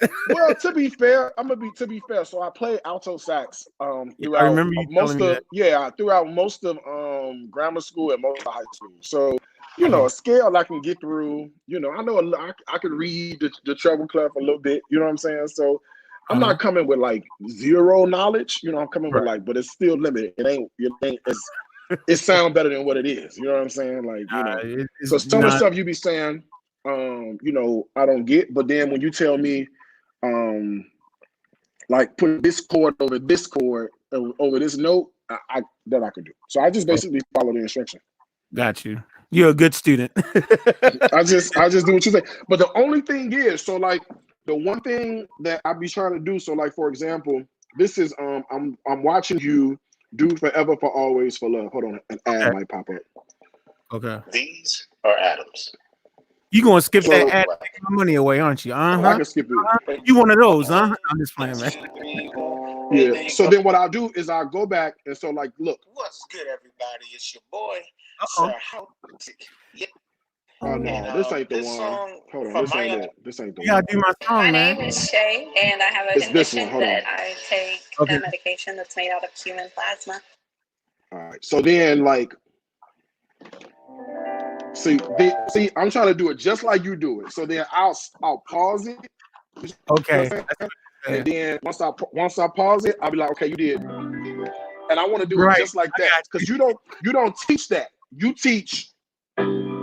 Okay, but when you play it, you be. Yeah, but all I'm doing is playing the same chord as you probably figured out. But not really. Right. But then when you not really, because watch this. Because then you will switch, right? So you'll go from that to those 4 notes you just played. You never identified what those are. That's because I really don't pay attention to what I'm playing. I know. Like, I don't. I know you don't. I know you don't pay attention. No. I know you don't. So what I'm saying is, the tutorials where you explain everything is great because then we get the basics on the notes. But then when you go back in and we watch you play, you be doing some other stuff that I'll be like, what is that? You know, I have to like stop and like rewind, stop and rewind, stop and rewind, so I can go back and look and see what it is. You know what I mean? Okay, Larry, man, thank you for the $2 super chat, man. I definitely appreciate it, man. Thank you so much. Hey, Darius. Hey, Darius. Hey, Darius, can you hear him? Yeah. Okay, go ahead. I'm Brick. Hey, Brick, you just muted your microphone. You was just calling him, then you muted your microphone. We can't hear you. I don't know what's going on. With Brick. Oh, there you go. There you go. All right, go ahead, Brick. Those things are called passing tones. Now you see how you said you know your scales, right? He'll just do fingering to lead to the next chord. And you can do it too, but you can do it your own way. Yeah, I can't hear him. I can hear you. Okay. Do me a favor, Darius, can you go in and out one more time? Yeah. And your body, yeah, he was trying to tell you something. All right. Hold on. Brick. Hold on. Brick. So he knows the next time to come in with you using his computer, so it's all good. Hold up. All right. Oh, he came in on his phone? Yeah, he came in on his phone, but this is his first time on here. All right, can you hear? I say something now, Brick. See if he can hear you. What's up, Darius? Yeah, I can hear you. What's going on? Good. All right, go ahead and tell him what you was doing. No, he's doing what they call passing tones. Now, I get it. He just doesn't. But no, you know the scales, right? Barely. Yeah, you just said you know the scales because you played out. Yeah. Okay. Yeah, I know the scale. Yeah. Right. So when you get to that next chord, those notes are gonna be right before he gets to that next chord. He's just leading to that next chord. You could do that. You could create your own. Right. You don't have to do it exactly what I'm doing because you can just create your own passing tone. Anyway. Look! You might look on that video. Whatever song. What song was that I was playing just now on that last video that you got up right now? Forever, for always, for love. Okay. I guarantee you, if I pulled out my chord sheet right now and started playing it, I probably would play something different. I know, but I'm just saying, I'm trying to learn. And when you play, when you, I like that you got the 2 different videos. So when you look at the cover video, it's great, but you have to like really listen and you have to like rewind it because it's like, all right, what is he doing in between? And I know, like you say, it's passing chords and passing tones and all that sound great, but when you don't know what you're doing, right? I hear you. You know what I'm saying? It's like me telling you, oh, that's just a little gastrique. Now you can do that with anything, and you like, wait, what? What do you mean? Yeah, I'm getting ready to say, what are you talking about? I'm about to act like literally asking you that right now. So when you say a passing tone, it's like, okay, I get it, and I know he's leading to the next chord, but you don't teach passing. You don't teach the passing tone. So I just be over here trying to figure out what it is. Got you. My bad. And my try on passing tones don't sound like yours. Just FYI.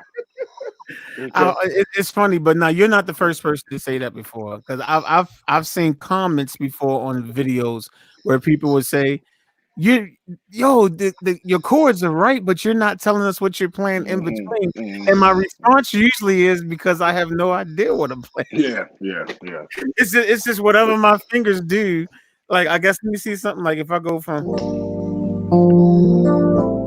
I mean, yeah, it's like it's just whatever. But if I do it because you know what you're doing. I think it comes from somewhere. I just learned something today. Something totally different. It's like muscle memory. I guess. He knows where he needs to be. Yeah, I figured he's getting there so long, so he might be anxious to get there. So he's just going, okay, I'll work my way to there. And that's it. So I might do something. I feel like if you keep doing it, playing it, you'll get it. I mean, yeah, I'll do something different. Yeah, I don't be paying attention to what I'm doing. Man. Yeah, Yeah, well, I'm learning because then I was like, oh, when you taught it, you taught this, right? But when you watch the video, you taught, which sounds a whole lot better than what I was doing. I let you hear it with all the fillings. Yeah, it sounded a whole lot better than what I call myself over here trying to do. You understand me? What's the first two chords of the song? Do you remember what the name of the chords are? No, I don't remember the name of the chords. I can tell you what they are. You're supposed to be telling me what the name. I think it was What's the name of the early ones? G to C. No, I'm gonna tell you what it is. I got it up right here. Just tell me what it is. A C major 9. All right, let me move this out the way. Hold on. All right, so we got Yeah, all I'm doing is just playing the C major 9 over and over again. Okay, what's the next chord? It's a D major 7. Oh no, I'm D lying. major. That ain't it. No, that's not it. Oh, B minor 7. That's what you call it. Oh, okay, I got you. Okay, so yeah. And then what's the next chord? Back to the original, whatever I just said, the first one. C major. Yeah, I don't be paying attention to what I'm doing, man. I just be doing whatever, man. I'm gonna learn it. I'm gonna try to figure out those passing chords. That's my next goal. So that's why I got you on repeat right here. And it's like, all right, once I have the chords down, then it's like, all right, I'm gonna try to listen and watch what you playing in between. And then it's hard to really see it because the little red on the keyboard, it's hard to really pick it out to see what you have to watch your fingers. Because I'm going so fast, right. There you go. Hey, I don't know if you know, but YouTube's got a feature on it where you can slow a song. Yeah, you can on a YouTube video. I got you slowed down. So that's not the problem. The problem is I just want to be able to make it sound as good as you have it. As you can hear, when I get further into the song, sometimes I'm just playing just the chord because I don't know what you're doing for those passing tones. So as I learn it more, then I'll get it. You see what I'm saying? Okay. Yeah, I understand what you're saying. It was the same thing with Sweet Love. When I first started playing Sweet Love, I played the way you taught it, but then it's once you get comfortable, then you're like, all right, then maybe I could put a note in here or something like that. It ain't. It may not be the best, best passing tone, but it's it's something instead of just playing a chord. You know what I mean? Yeah, and that's very true about my videos. I focus more so on making sure that you know what the chords are. And my thing is, the more you do it, the more you'll find yourself naturally doing your own fillings. You know what I'm saying? If you know what a fill-in is, I don't even know what the fill-in, what it's supposed to be. You know what I'm saying? But if you start trying it and you're already seeing you're already rewinding my videos or whatever and seeing some of the stuff I do, and just you can play the C major 9 the way I did it because you just played it. You just did it, right? So that's what I'm saying. So now that you start doing that, and then eventually, let's say you pick a new song that you want to learn from me, I guarantee you, over time, you're going to find yourself just putting in your own fillers. I guarantee you, because you see what I'm doing. Yeah, I'm only 4 songs in, so let me when I get about 10 songs, then maybe it'll sound better. I'm only 4 songs in. Nah, you sound good now, man. Trust me, you sound good, definitely. And you need to come back on periodically. Let us hear your progress, because I bring other people on here. We do stuff when people just come on and play and stuff like that, man. All right, well, let me get it together, and then once I get them passing tones down packed in, I got you. Yeah, all right, man. We don't mind if you do a little cooking also. He does that on his live in a minute. He's about to go live. What you cooking tonight, man? I don't know. I mean, we want here. So nobody in this doing... chat room better leave this live and go to his. All right, I'm supposed to be doing some kind of talk. I only got 16. When Darius goes live, he gets 1,000 people. Okay, so I need my 16 to stay here. Well, because I'm live on YouTube, I'm live on Facebook, I'm live on 2 Facebook pages, Instagram, and Periscope at the same time. Yep, because you have multiple devices. Yeah, I know. Hey, Darius. Yeah. So it could be 40, 50, 60,000 people watching at one time. Hey, Darius, when you get a chance, can you do a whole show on just crock pot cooking? I got a whole bunch of recipes out, man. I got thousands of recipes. I'm talking about just for crock pot. I use my Instant Pot all the time. I already got them. They're already out there. Cool. They're already out there. Already out there. Just like you can look on his channel. That's it. if you just Google Darius Cooks, I'll pop up. I'm everywhere. Yep. Well, He All is. right, what then, bro. about And I'll send you some links on Pacetones. No, I appreciate that because I need it. Midnight, what up?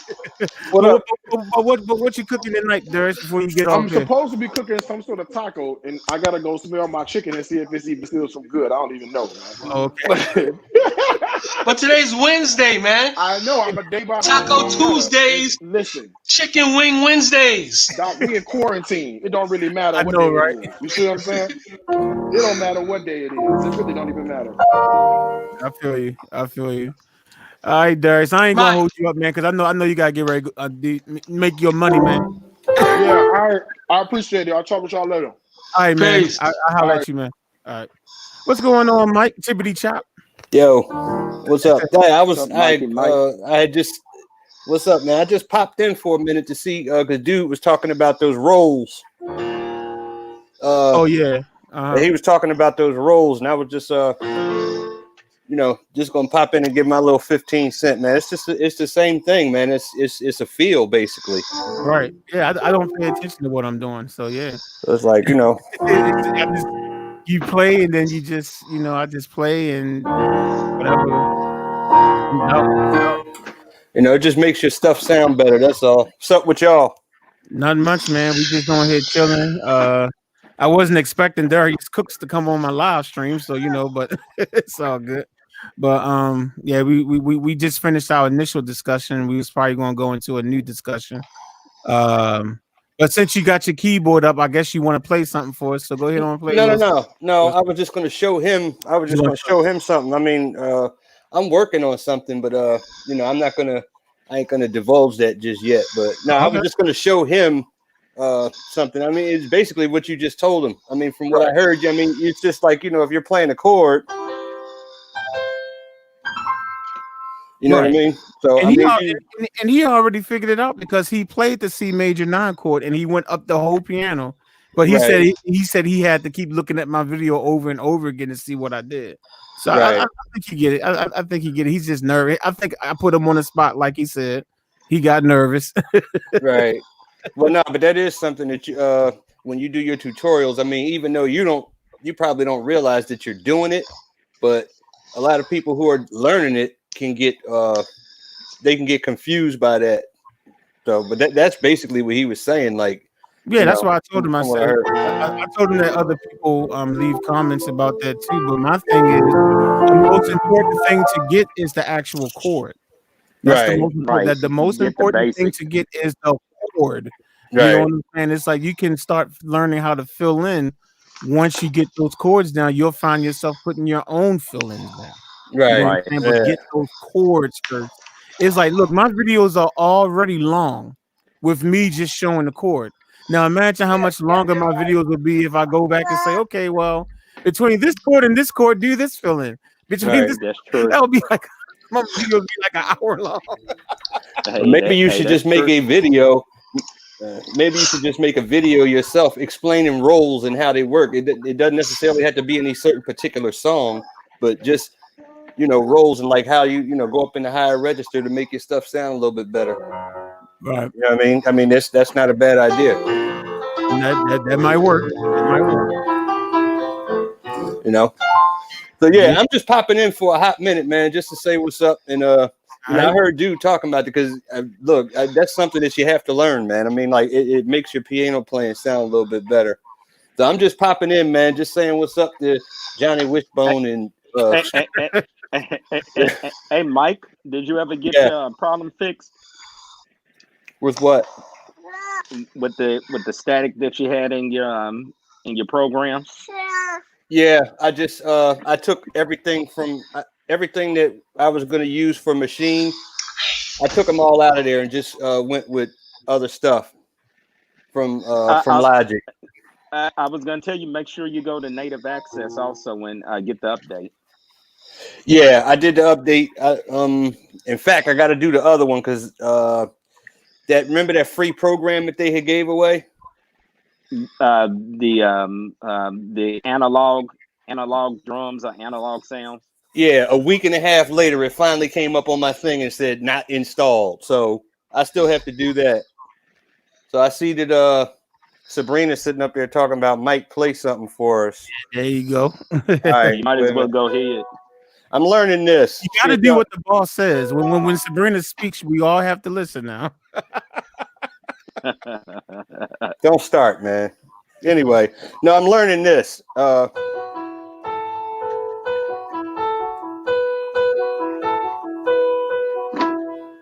a minute.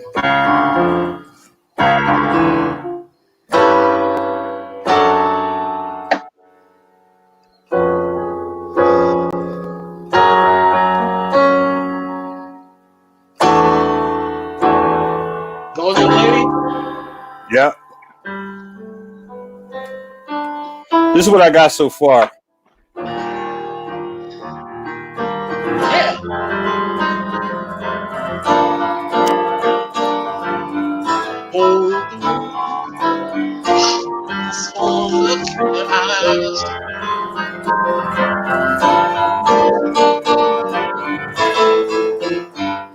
I don't want to embarrass myself, but that's as far as I got right now. I'm learning this part right here, right now. What song is that again? Golden Lady. Stevie Wonder. Oh, okay.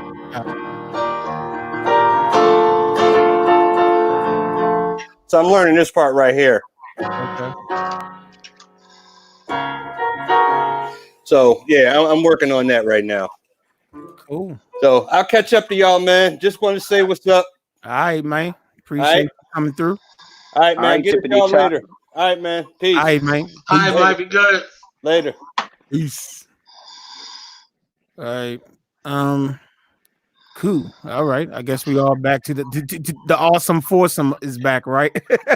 United we stand, divided we fall. How did we fall? United in pantyhose, Yeah, man. JJ, That's one of the first songs of his I learned too. Foursome until we are dead. All right. I used to love that on Good Times, man. I used to rewind that thing over and over again because there's only one time that they did the entire thing. Like down at the PU, he could be found. We call him Head because his name is renowned. Something like that. Something. He go one times nightly and matinee, and that's just hilarious, man. I just love that, man. The awesome foursome, man. But I had so everyone did get their thoughts out about the secular music and church music, right? Everyone got their thoughts out with that. I'm gonna take that as a yes. Okay, cool. Oh yeah. Okay, cool. Say that again. I'm sorry. Oh, I said, did everyone get their final thoughts out concerning the secular music and secular music being mixed with Christian? Okay, all right, cool. Well, I do have another question that I find very interesting. I would like to get everyone's their thoughts on. D, you still there? Oh yes. Okay, just want to make sure. Okay, I would like to hear each one of you's. That's Schroeder, Johnny Wishbone, Brick Jones. By the way, Sabrina, if you're still here, if you notice that you got people changing their names like you do, I don't know if you still can hear me, but yeah, you see how we got Johnny Wishbone and Schroeder now, as opposed to D and Ron. That's you. That's your fault. But anyway, I would love to hear what your Mount Rushmore of classic Motown artists would be. So when I say classic, I'm talking about Motown during the 60s and the 70s. I would love to hear what each of you would consider to be your Mount Rushmore. And yes, you can name a group as just one, obviously, because Motown had a lot of groups. So if it's a group of people, okay, we'll just count that as one. So it does not have to be solo only. Listen here, I can't afford the overtime to put 4 people on there, man. You're only gonna get one person, man. That's it. Okay, we got 4 people. Can't have 4 groups up there, man. That's 16 people. I just said it doesn't. Don't be so literal about it, man. I just said. But who gonna pay the people? A group. We gonna get that. Who gonna pay for that cement? All I'm saying is that a group represents one person. That's all I'm saying in this aspect. That's all I'm saying. So you can still say 4 groups. It's okay. Okay. Yeah, that's all I'm David saying. Ruffin's family, because they're gonna want his picture up first and no one else's. Okay, who is Schroeder? Oh, Schroeder is D. Sabrina. Schroeder is D. And yes, you did do it, sweetheart. I'm sorry. Yeah, you did do it. Okay. All right, go ahead, Brick. Since you go, what's your Mount Rushmore? As far as Mount Rushmore artists, Oh my goodness. I don't really. The six, but it has to be like the 60s and 70s though. I'm not talking about. Yeah, I mean, outside of the Jackson 5. Okay, so Jackson 5 is one. Okay.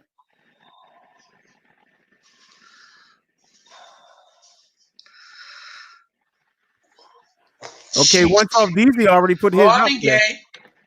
Oh, look at that. Okay, Gotta put Marvin there. Okay. Jackson 5, Marvin. I would put Gladys Knight and the Pips.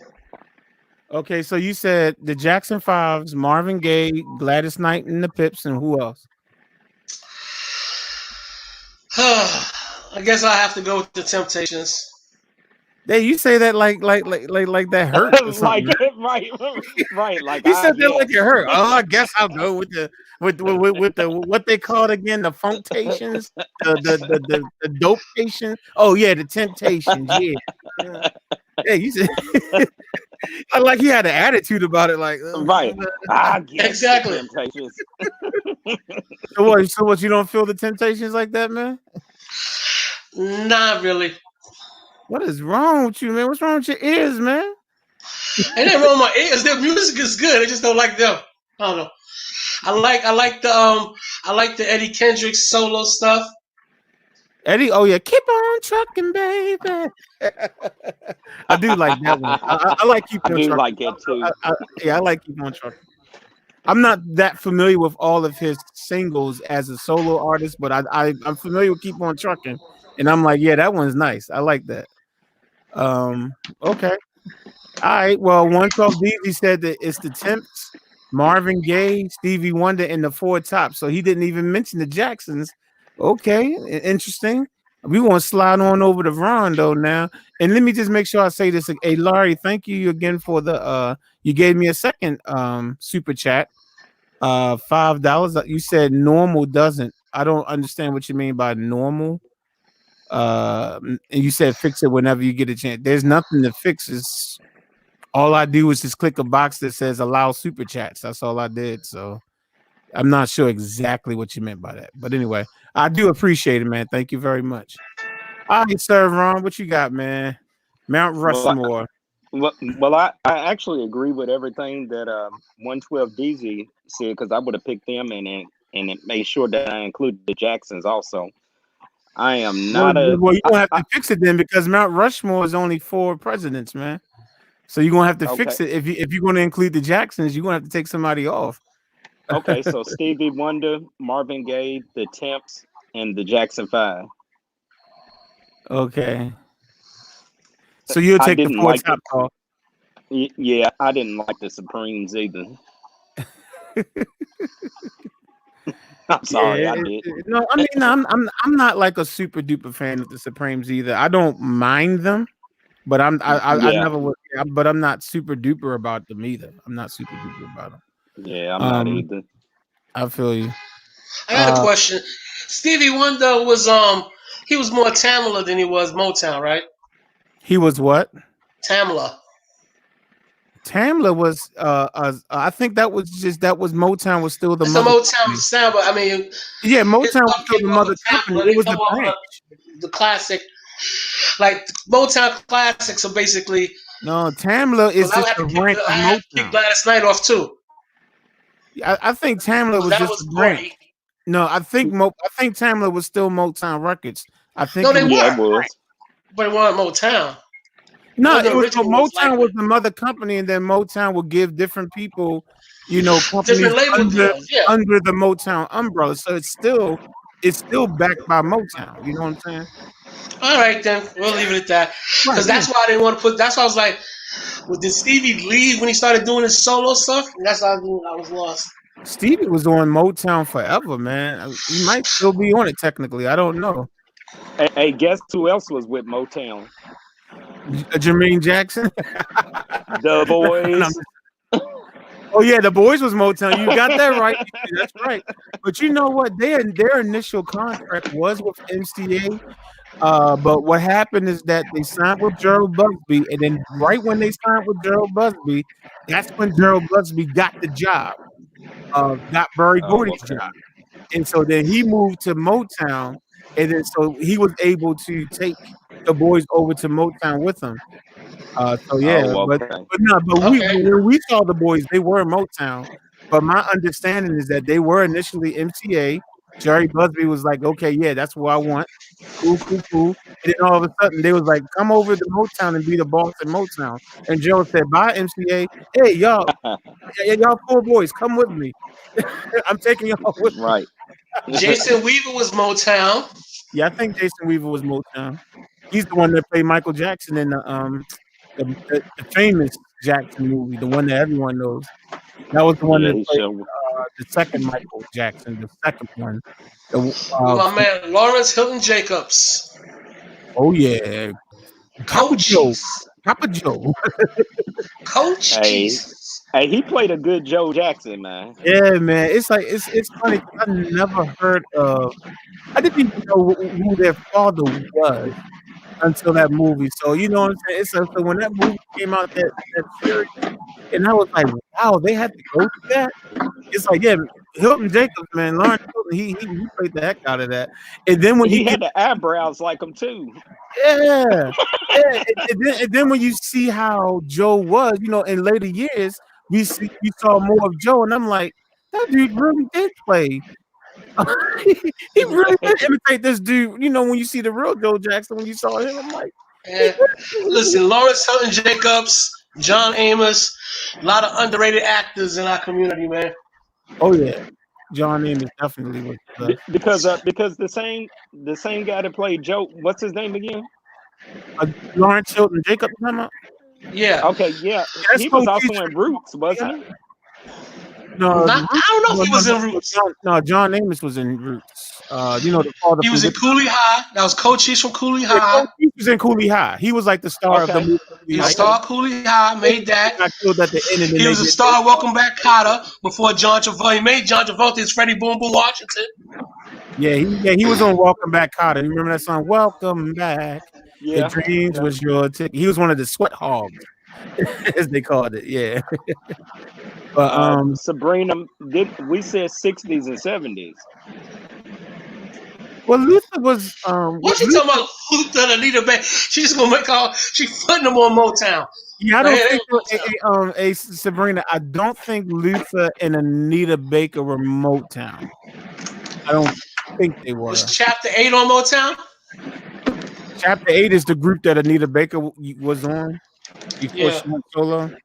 Let me see something. Hold on. Let me see something. Let me check. And check. What And record check label was too. Chapter 8 on?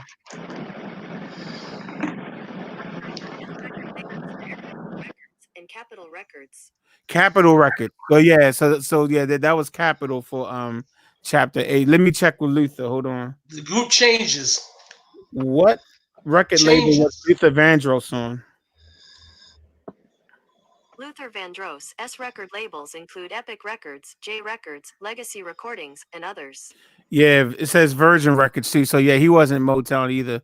So Sabrina, you'll have to change out Luther and Anita with 2 other Motown acts. But those are some good ones though. And I like how she made sure she spelled Luther incorrectly, because we always like to say his name incorrectly on this channel. We don't call him Luther. No th. We call him Luther. Luther. You put an F there, Sabrina. Yeah, when next time when you you gotta put an F in there somewhere. You gotta take the th out and you put the F in there. It's Luther. Loofa.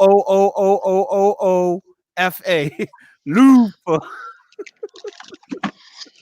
Because I remember when you wrote that question, I personally, Mount Rushmore, I was thinking more of the backbone, like the writers, like Norman Whitfield. We was talking about the artists, man. The Holland artists. Holland. That's what I was thinking. That's why I was kind of funky. I said the artists. I said the classic artists. I said not I said the ones. But I was still funky. Yeah. I mean, I keep forgetting how many people were on there. You forget that Rick James was on there. You forget that Tina Marie was on there. Right. Yeah, Sure Tina did Marie forget was about on that. that. She was on Motown. But we was talking about this. But Tina Marie wasn't. She was. Well, I guess she was the 70s. I guess she was the Yes, late she 70s. was. Okay, so technically she would make the 70s. Yeah, she would make the 70s. She was towards the end of the 70s. But yeah.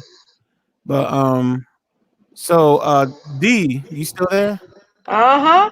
What's your Mount Rushmore of classic Motown artists of the 60s and 70s? Mine would be Uh-oh, here we go. Stevie Wonder, Ooh, yeah. Gladys Knight and the Pips. Midnight Train to Georgia.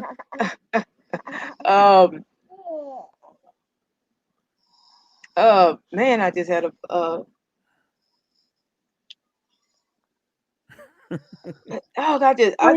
my whole brain just shut down that quick. Your whole brain just farted.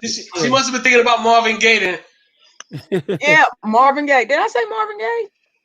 You see, he scrambles all women's brains. You said Stevie Wonder. Yeah. You said Gladys Knight. That's all you said. You said Stevie Wonder, Gladys Knight, Marvin Gaye, of course. Uh-huh. And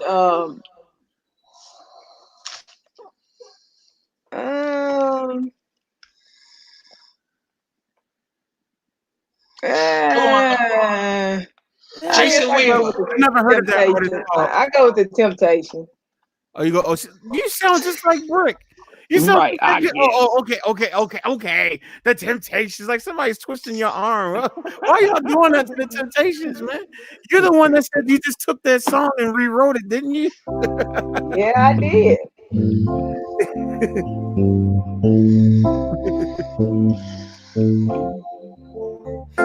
It was just easy. And then Rush's family was right at her door, knocking on the door, like, "Stop using my daddy record." Hold up, AD, when y'all rewrote the My Imagination, did y'all actually rewrite the actual verses too, or just a hook? Verses too. Oh, okay. I would love to hear all of the verses one day. Yeah, me too. Actually, we have, our group does have a CD out, and if I can get into an MP3 form, I'll send it to you. That would be great. Because that's the song I'm gonna go straight to. Hey, me too. Okay, yeah, I'll send it to you because it also has the Isley Brother on there, Atlantis. Okay, right. Well, of course, it's to come back to you. Yeah. Window, I watch her, she passes by. Ooh, yeah. All right, so everybody gave their Mount Rushmore. Anybody in the chat wanted to give their Mount Rushmore?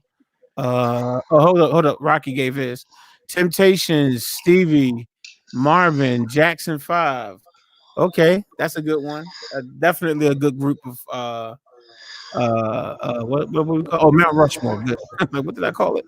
Okay, so if I had to do mine, it would definitely be the Temptations first. It's not going to be okay. The Temptation. No.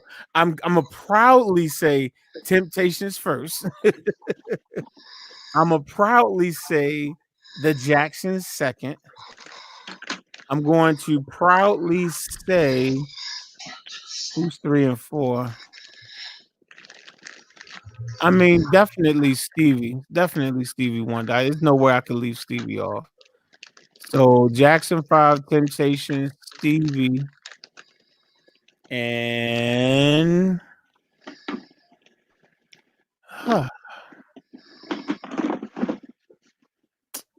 Earth, Wind and Fire was not Motown, were they? No. Yeah, they weren't Motown. Hey, people, I might have to let y'all go. I might right, have a passing in the family. I gotta check it out. Okay. A friend of mine's mom had the virus. Somebody just texted me talking about she passed. Oh man, definitely sorry to hear about that. Yeah, go ahead. Sorry to hear about that. Yeah, definitely. All right. I'm just hoping it's not true because the last time I talked to him, he just told me that she was okay. Okay. Yeah. All right, man. Yeah, go handle that, man. Definitely. All right, y'all be good. All right, you too, man.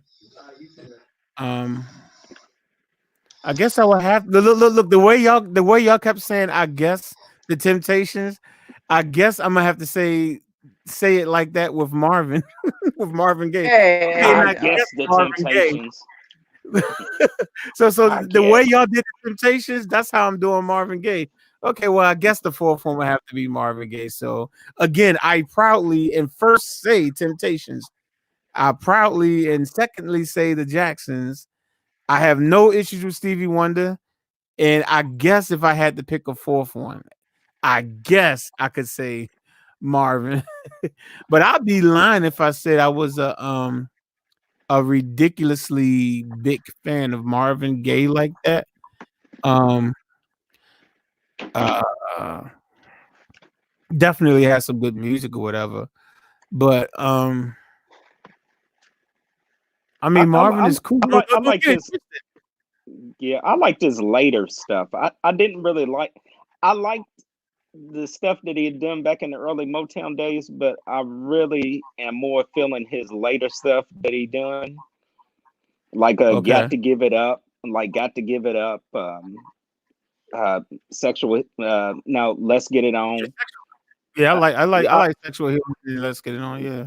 yeah, Sexual You Healing remember we was gotta think cool. about the spirit behind these songs, man.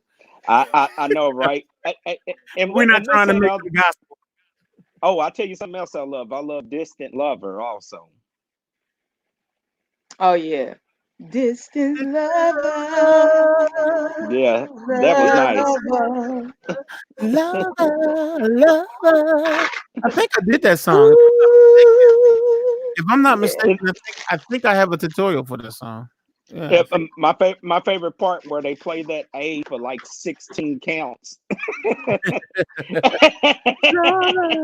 Love. But he did that a lot because when he did What's Going On and everything, and he goes to that A minor chord, he Oh literally yeah. stays on it for like 16 beats or 20 beats, something like that. It's like, okay, so he got the regular chords, mother, mother, there's so many of you dying, da da da da da da. Then you got to find a way to bring some loving here today. And then they go picket signs and picket lines. Yeah, don't bother me Punish me with with brutality. brutality. Talk to me so we can see. Then he'll go, what's going on? What's going on? What's going on? What's going on?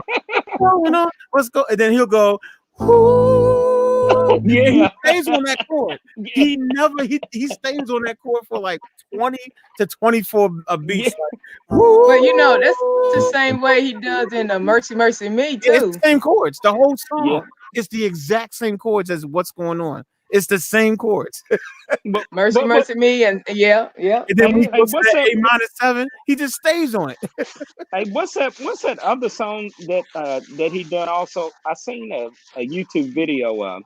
It's just him laying on the couch and he's like singing, and the band is like performing, and he's like in some jogging pants and he's just laying on the couch and sings the whole song. I don't know.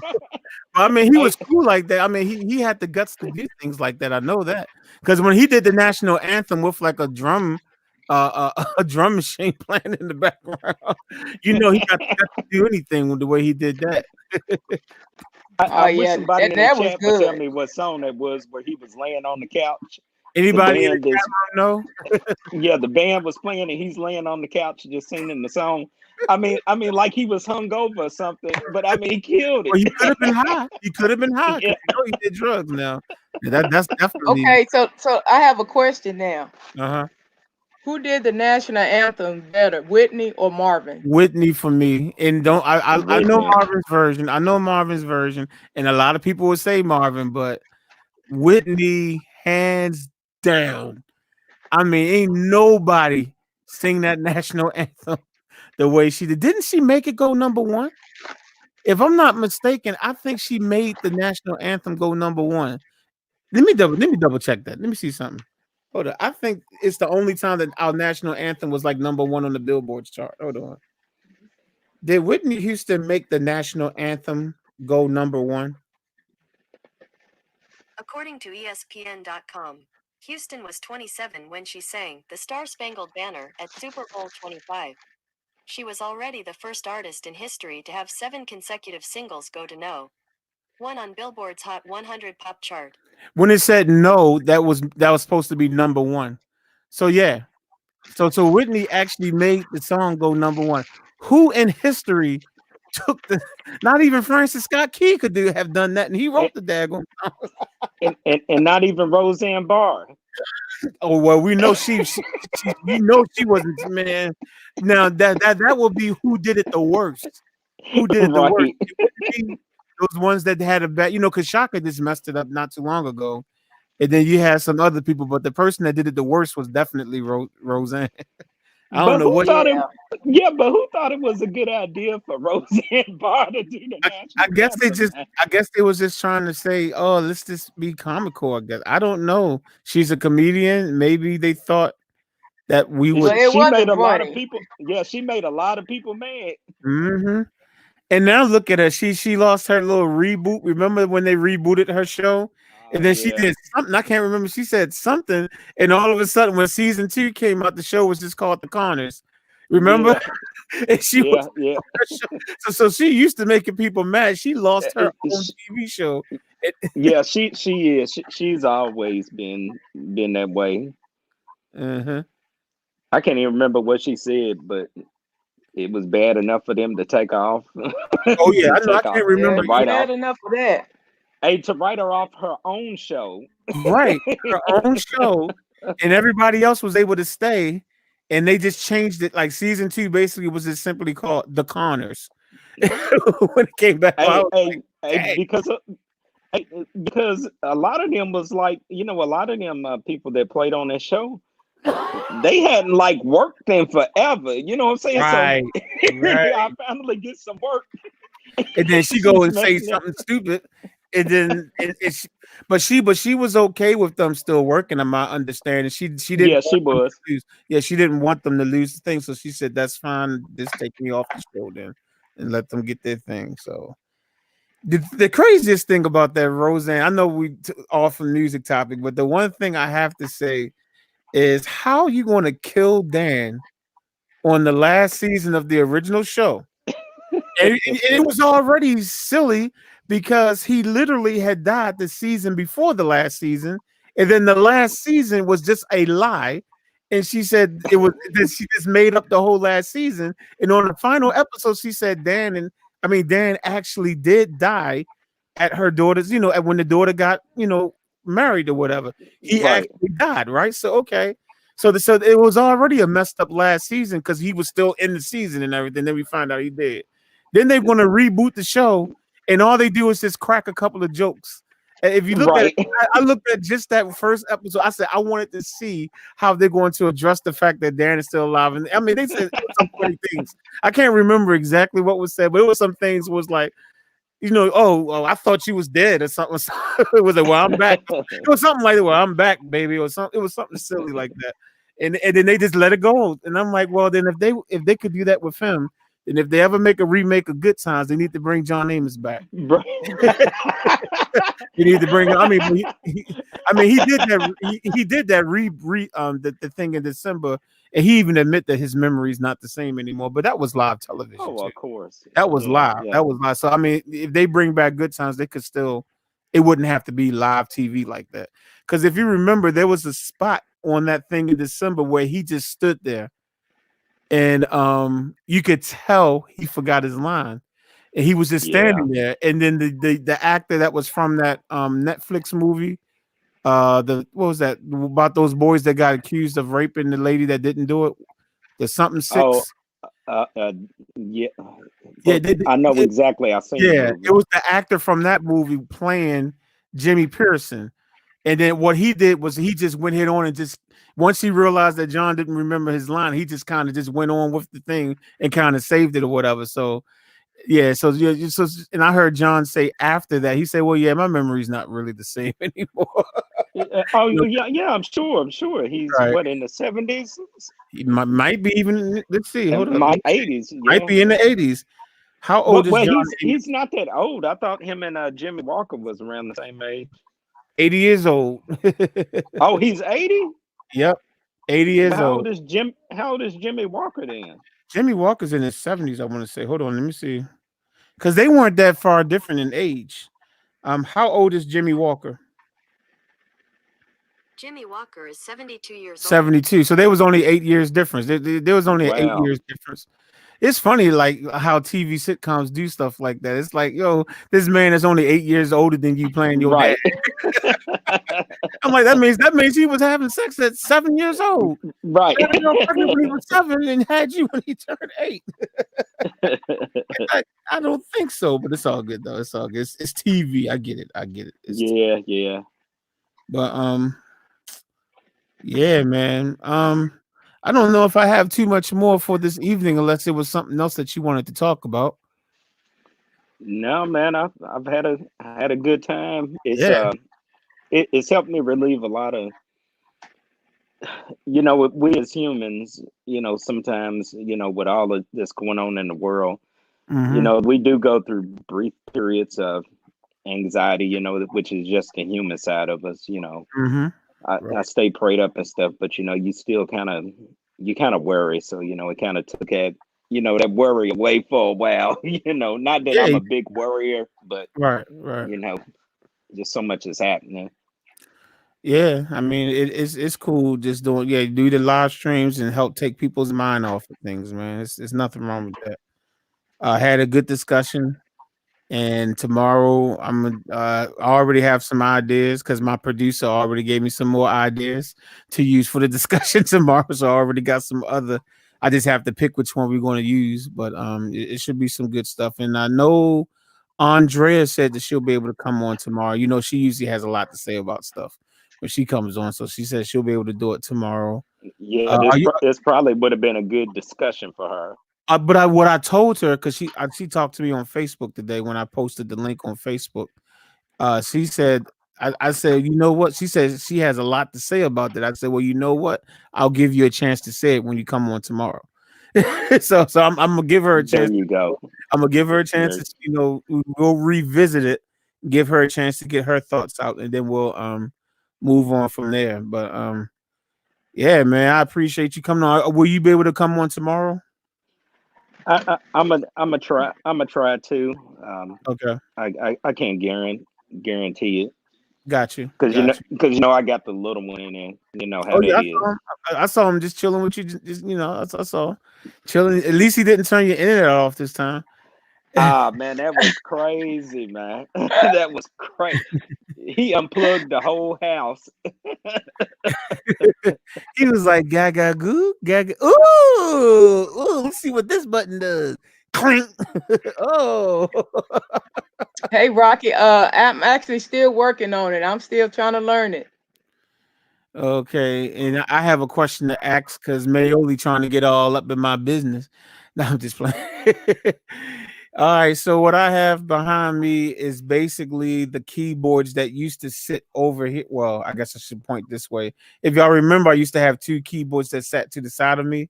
I just simply moved them behind me. So the top keyboard, the black one, is a Yamaha S03 keyboard.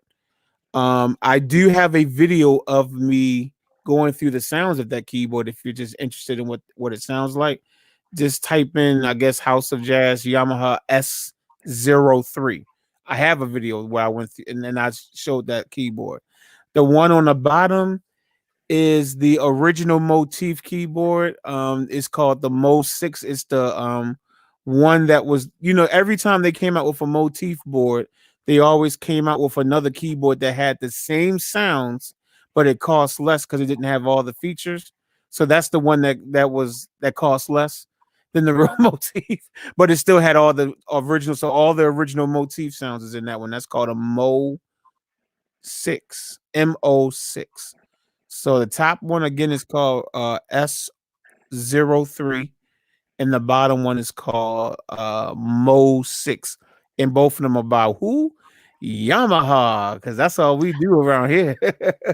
That's all we do around here. What you talking about?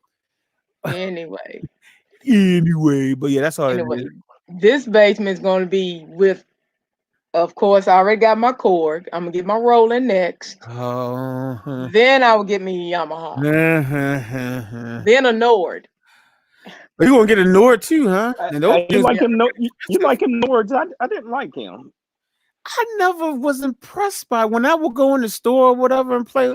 I just don't get it. It's like they're like the most expensive boards in the world. And I'm Yeah. like, I just don't see why. I'm like, I don't feel it when I'm playing the keys, and I don't hear it. Why I can buy a motif or even I can get, I think if I'm not mistaken, I think you can get a Montage 88 key keyboard cheaper than you could a Nord. And I'm like, you ain't gonna tell me that Nord can do more than what the Montage can do. So, I don't know. I don't get it. Have Well, you? I'm actually trying to find me a lefty bass. I can't find none around here at all. And I'm a left-handed bass player. I cannot find a left-handed bass. Oh, what? I got a friend that plays a left-handed bass. I've never tried it before, but I am left-handed. So it's funny, but I'm left-handed, but I've only played on a right-handed bass. So Well, see, that's funny with me. I'm right-handed, but I'm left. I play left-handed. we are so backwards. I tell you, man, we are some backwards people. Yep. It's like Yes. I am totally a left-handed person. I'm left. Look, I'm left-handed except for when it comes to music. Because if you ask me which hand is stronger on the piano, it's my right hand. On the piano, when I'm playing the piano, my right hand is easily stronger than the left hand. You know what I'm saying? It's like, unusual. no, it's not, because there's a lot of people on the piano who their right hand, they do more chording with their right hand, so their right hand just tends to be, at least I would think. And my left hand is not as strong as it should be. It's not. It's not. It's like when I be trying to do walking bass and stuff like that, man, I be missing stuff. I tell y'all be thinking I'm all that. I'm like, nah, I'm trash with a lot of stuff, man. I am trash with a lot of stuff, man. But see, and it's funny, Richard, because I know in music, especially, like I said, when it comes to guitars, everybody do it with your right hand. I'm so weak with my right hand. The left hand, I'm stronger because I can't see the note. Everything is backwards if I do it with my right hand. You know what? If I tried to play a bass guitar, a left-handed one, I don't think I could do it, because I'm sitting here imagining it right now, and I'm like, nah, I don't think I could do it this way. I would have to. And Mayoli said, just do. And Babyface does do this. A lot of people, if you don't know this or not, Babyface plays his guitar upside down. Babyface, it's a right-handed guitar. He always plays a right-handed guitar, but he plays it upside down. Incredible. Like, okay, so you got this genius songwriter who's got over $100 million to his name, and he plays the guitar upside down to make it fit. So do what he does. Wait, the keys be upside down too? I mean, because that means you have to learn how to play it that way, because I mean, it's not going to be totally different. If you're holding a guitar upside down, then the way you form chords is going to be different from how anybody else form chords. Yeah. It's going to be totally different. So I mean, Jimi Hendrix also played one upside down too. Yeah, Jimi Hendrix just did whatever he wanted to do. Yeah, he sure did. He did whatever he wanted. I still don't think no one. I still don't think no one ever even came close to his level of playing. Oh, no. I mean, he was just he was just it. Yeah, he was just it. Yeah, he was just it. Oh, it looks like Darius just went live too, y'all, with his cooking thing, Taco Tuesday. He's calling it Taco Tuesday, even though today's Wednesday. Darius Cook's the one that was just on there. I see he just went live. And we getting ready to shut this one down too. So we shut this one down. If y'all want to go see him cook some tacos, I actually might go over and watch him cook some tacos. But hold on, wait a minute. I know what's right. Oh, they said James. I didn't know James Jamerson played the bass laying down like that. Okay. Oh, maybe in the on that documentary that I have, Standing in the Shadows of Motown. Maybe that does sound familiar. Maybe I think I did hear it. For those of you who don't know who James Jamerson is, listen to all the classic Motown songs. Listen to the bass line. more than likely it's that dude playing. Like if you listen to the 60s and you hear the bass, more than likely it's James Jamerson. He was just an excellent. He was like a really good bass player, and he was a part of the Funk Brothers. For those of you that ever heard of the Funk Brothers, which was the band that played a lot of those early Motown hits, he was the bass player. So, hey, I got one thing that I just thought of also. You know how the Motown sound. You know how Motown had pretty much came up with their own sound, and everybody was digging it. Yeah. You know, record labels today don't do that. Everybody calls it the industry standard sound, where everybody's doing the same thing. Yeah. And I just don't get where there's no originality anymore. Maybe I'm just older, and maybe I just ain't. No, what you're saying is true. Well, everything it has to be cookie cutter, man. Everything. Yeah. And that was the difference with the 90s. In the 90s, Boyz II Men came out, they had a sound. Then Jodeci came out. They had their sound. Jodeci didn't sound like Boyz II Men. Boyz II Men didn't sound like Jodeci. You don't get that with artists that come out now. You have this one artist. I don't even know the names of the people who are out now, but this artist sounds like this artist, who sounds like this artist, and they all I don't understand how people can tell the difference. People who listen to this stuff, can't either. Like, how can y'all tell who it is? They all sound the same. Because you've heard the music these days that they're calling R&B. I mean, there's no bridge to there's no rhythm, anymore. there's no blues. Yeah, there's no rhythm, there's no blues, but they're calling it rhythm and blues. But anyway, go ahead. Right. It's just I don't know. One thing that I am starting to learn, and I guess as I'm getting older, I'm learning to just stay true to myself and to stay in my lane, because I see if I stay true to myself, you know what I'm saying, that people are actually like, yeah, that's what we're missing, you know what I'm saying? So I just try to stay true to myself. There's some things I like, but for the most part, I don't like it.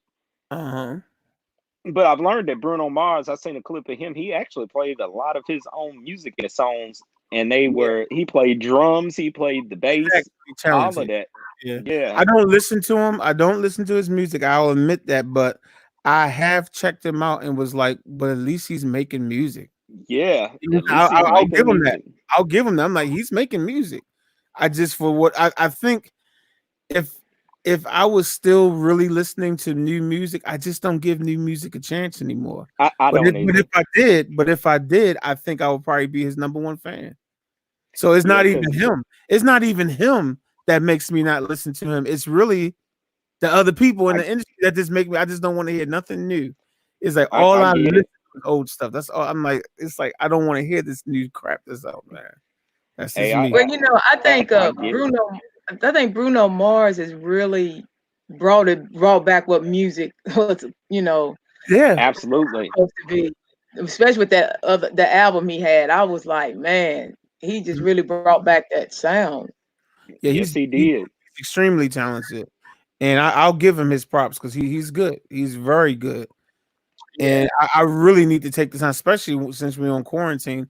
I need to just pick one of his albums on Spotify and just listen to it from beginning to end. That's what I need to do. You won't be disappointed. Yeah, I know I won't. I know I won't, because he's very good at what he does. Hey, because because when people were saying Bruno Mars, just about a name, I was like, Bruno Mars. I know that name does sound like Bruno. I don't want to listen to somebody named Bruno. but the band I played in, we actually ended up doing one of his songs, and that's when I kind of got into him. We actually done a couple of his songs. Okay. What songs have you done? Have I done any of his tutorials? What songs have you done? What's the first song? Golly, his first song that he came out that was real famous. It's got horns in it. What is Bruno Mars' first song? Just the Way You Are. Here's a summary from biography. Just the Way You Are. Is that what it's called? No. Oh, okay. Just the Way You Are from his debut. Well, see, this Google is saying Just the Way You Are, but let's see, Bruno Mars. That's what I like. That's what I like. I know you had a song. Yeah. I played. We've played. That's what I like. Okay. God, what was? Put your middle fingers in it. Boom. Dun, dun, dun, dun. I do like What finesse. you Finesse gonna is do? all of that. Yeah. Put your No, middle finger in I'm the ashamed to say air. I don't know the song, so. But man, I you need to would give him like a it. chance. I need to give him a chance because I know that he's real. I know he's real, but God, it's not funny. 24 karat. I can't. Now that's Yeah. gonna buy Uptown Funk. Oh Uptown yeah, Funk. Yeah. Yeah. I've heard. How does that go again? I've heard it before. Hold on. Play Uptown Funk. And turn the volume down so I don't get in trouble. Hold on. Yeah, somebody in chat said Uptown Funk. Yep. Hold on. It's loading it up on Spotify now. Oh, wait a minute. They say there's no such thing as Uptown Funk. Come on, Spotify. It's gotta be. Let me see. Uptown. Yeah, right here. Y'all said it was no song.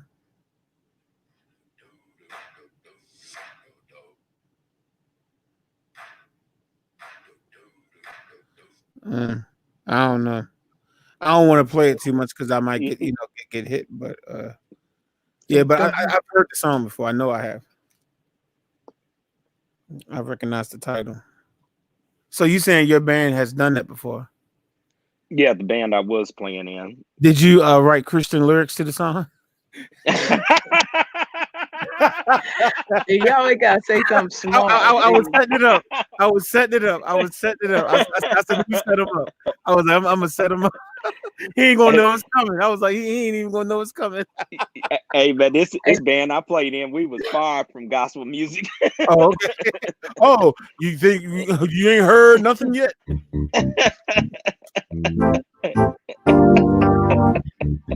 That's amazing that Kirk Franklin just took that and wrote an entire song with just that. The whole song, Stomp is nothing but D D. That's all it is. C D, then A minor, G minor, A minor, 7, G minor. That's the entire song. You can go through the whole song. Put your hands together. GP. Y'all want a quick piano tutorial before we get off? I'll give you this one because it's that simple. It's that so simple. No, but I need you to do one for me though. You haven't even learned the one I did last month for you, have you? What, Boys to Men? Yeah. Mama? Yes, the I mama have. song. No, you Yes, haven't. You ain't learned that. Stop lying. I heard somebody play that at yes, the funeral and they played it all wrong. Okay, if y'all want to learn how to play the remix to Stomp, now this is just the remix because I think the original one does have other chords in it. But if you want to play the remix to Stomp, this is all you have to do, y'all. D on your left hand, D, D, C, C, D. Okay, that's all you're doing with your left hand, right? D, D, C, C, D. Then your right hand, A minor 7, A, C, E, G. Hit it 2 times, pop, pop, and then come down to G minor 7, G, B flat, D, F. Congratulations, you know how to play the whole song. Congratulations, you know how to play this.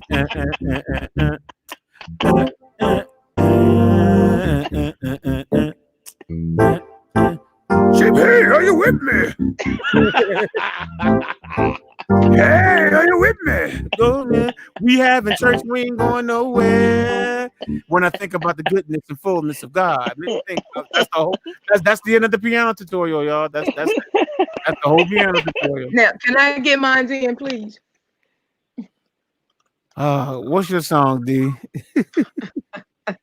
What's your song?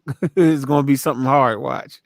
Hey, good job on that Michael McDonald song too. Oh, thank you, man. That one took me a long time to get right. Which one of Michael McDonald? I've got a video up on my channel up that song. You have a what? I got a video up on my channel where I done that song. Oh, I have to check that out then. Yeah. Okay, I have to check that one out. That was one of the first videos I posted. Oh, so this is before I did it then? Yeah, this is before you done it. Yep. Oh, I'm gonna have to check that out. So D, what song you got for me? Anthony Brown. I got that. Oh, I could teach you that one. That was pretty simple. Oh, okay, cool. Teach it to D then. Yeah, Do me a that was favor, simple. teach it to D. Yeah, that was simple. I could show you that. Okay, cool. Somebody show it. I got that. I've heard that before. I heard that. That's a Baltimore artist too, but I don't listen to him like that. He went to the same college that Dre and I went to, but I don't think I was on the choir when he was on the choir. Anthony Brown. I was there when Jonathan Nelson was on the choir. 1000%. I definitely remember Jonathan Nelson. He was in the tennis section with me. But yeah, I like his music too. Yeah, but Anthony Brown, I don't know that. Yeah, that's our kids at church do that. It's a cool song. Yeah, that's gonna be our youth day song if we have youth day, but that's what I'm working on, the youth day stuff. Right. It's just progressions is all it is. I try to chord it out and sing you the chords to it. And try to do a quick video and send it over to you. I think I got your email. Just when we get off of here, just make sure I get your email. Okay. There you go. See, there you go. Appreciate it, Ron. Helping me out, man. So I can focus on these other tutorials that I gotta get done. You won't fire me? What you talking about? I did your song last month. What you talking about? I did your it's a whole new different month though. I did your whole mama song. I did that song about your mama. Yeah, I talked about your mama. And what? That's right. I did your mama song. I sure did. What you gonna do about it? Mama. Chaz Jazz says I've been doing classic lately. I've just been doing what people been paying me to do. Chaz Jazz. I know whatever they pay me to do. Look, like, yo, I still ain't got Lift Every Voice. You said it was too late for that, and you changed it to the Boys to Men song. Remember? I did. I just wanted to mess with you. Let me see something. Let me teach you how to play Lift Every Voice to sing. I'm gonna learn that too. Hey, and that song's got nice chords in it too. It does have some nice chords, and I always read it from the my hymn book though. I don't want to learn that to the end of December, maybe January. I don't want to hear it. In time for Black History Month. You don't want Mike to come back when he's talking about don't play that song. We shall overcome. Yeah, that was the one he really didn't like. We shall overcome. Yeah.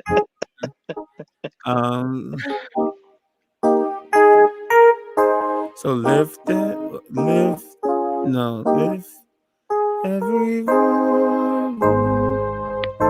No, I can't remember from memory. I have to have my hymn book in front of me to play Lift Every Voice. It's like lift every voice and sing. No, that's not right. I ain't even okay. He about to play. Johnny about to play it, I think. Let's see if I can. Yeah, he did keyboard. I don't know if y'all can hear that. I heard that note you just played. So yeah, I ain't got no sustain pedal or anything, so it's gonna be rough. That's a sin, man. You gotta have your sustain pedal.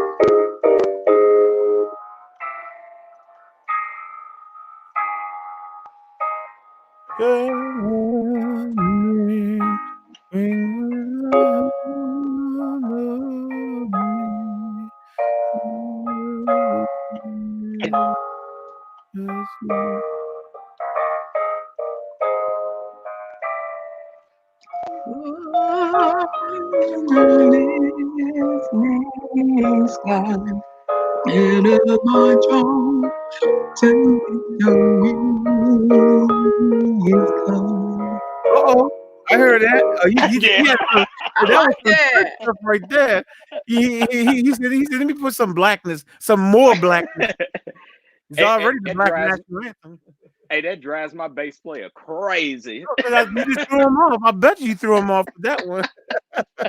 He's sitting there like, okay, dude. Hey, man, what you doing? You need to warn somebody before you go changing the song. And see, and that's what I want to do. I just want to take it and just do something else with it, make it like. And here's your song, D. I got that.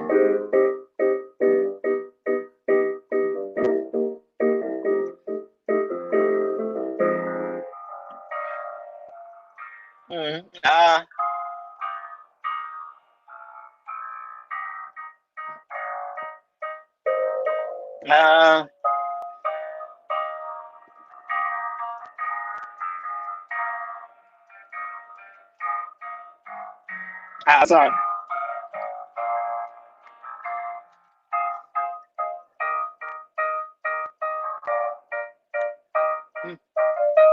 I mean, it's simple. It's nice though. Okay. Yeah. Okay. There you go. He about to take over my spot as the piano. No. He about to take it over. He try. You want my spot, Flash? You want my spot, Flash? Well, Hey, you can't have it because you got it. got it. hey, I can't never take your spot. You got like over 800, 900 videos, dude. It'll take me 20 years to catch up with you, man. I still don't know how I put out that many, man. Hey, I can't even do it now. I can't. I could sit down here and try to put out a whole bunch of and record that many tutorials in one day. I used to do 3 or 4 of them a day. I mentally can't do it. I could come down here in my mind saying, I'm going to do this.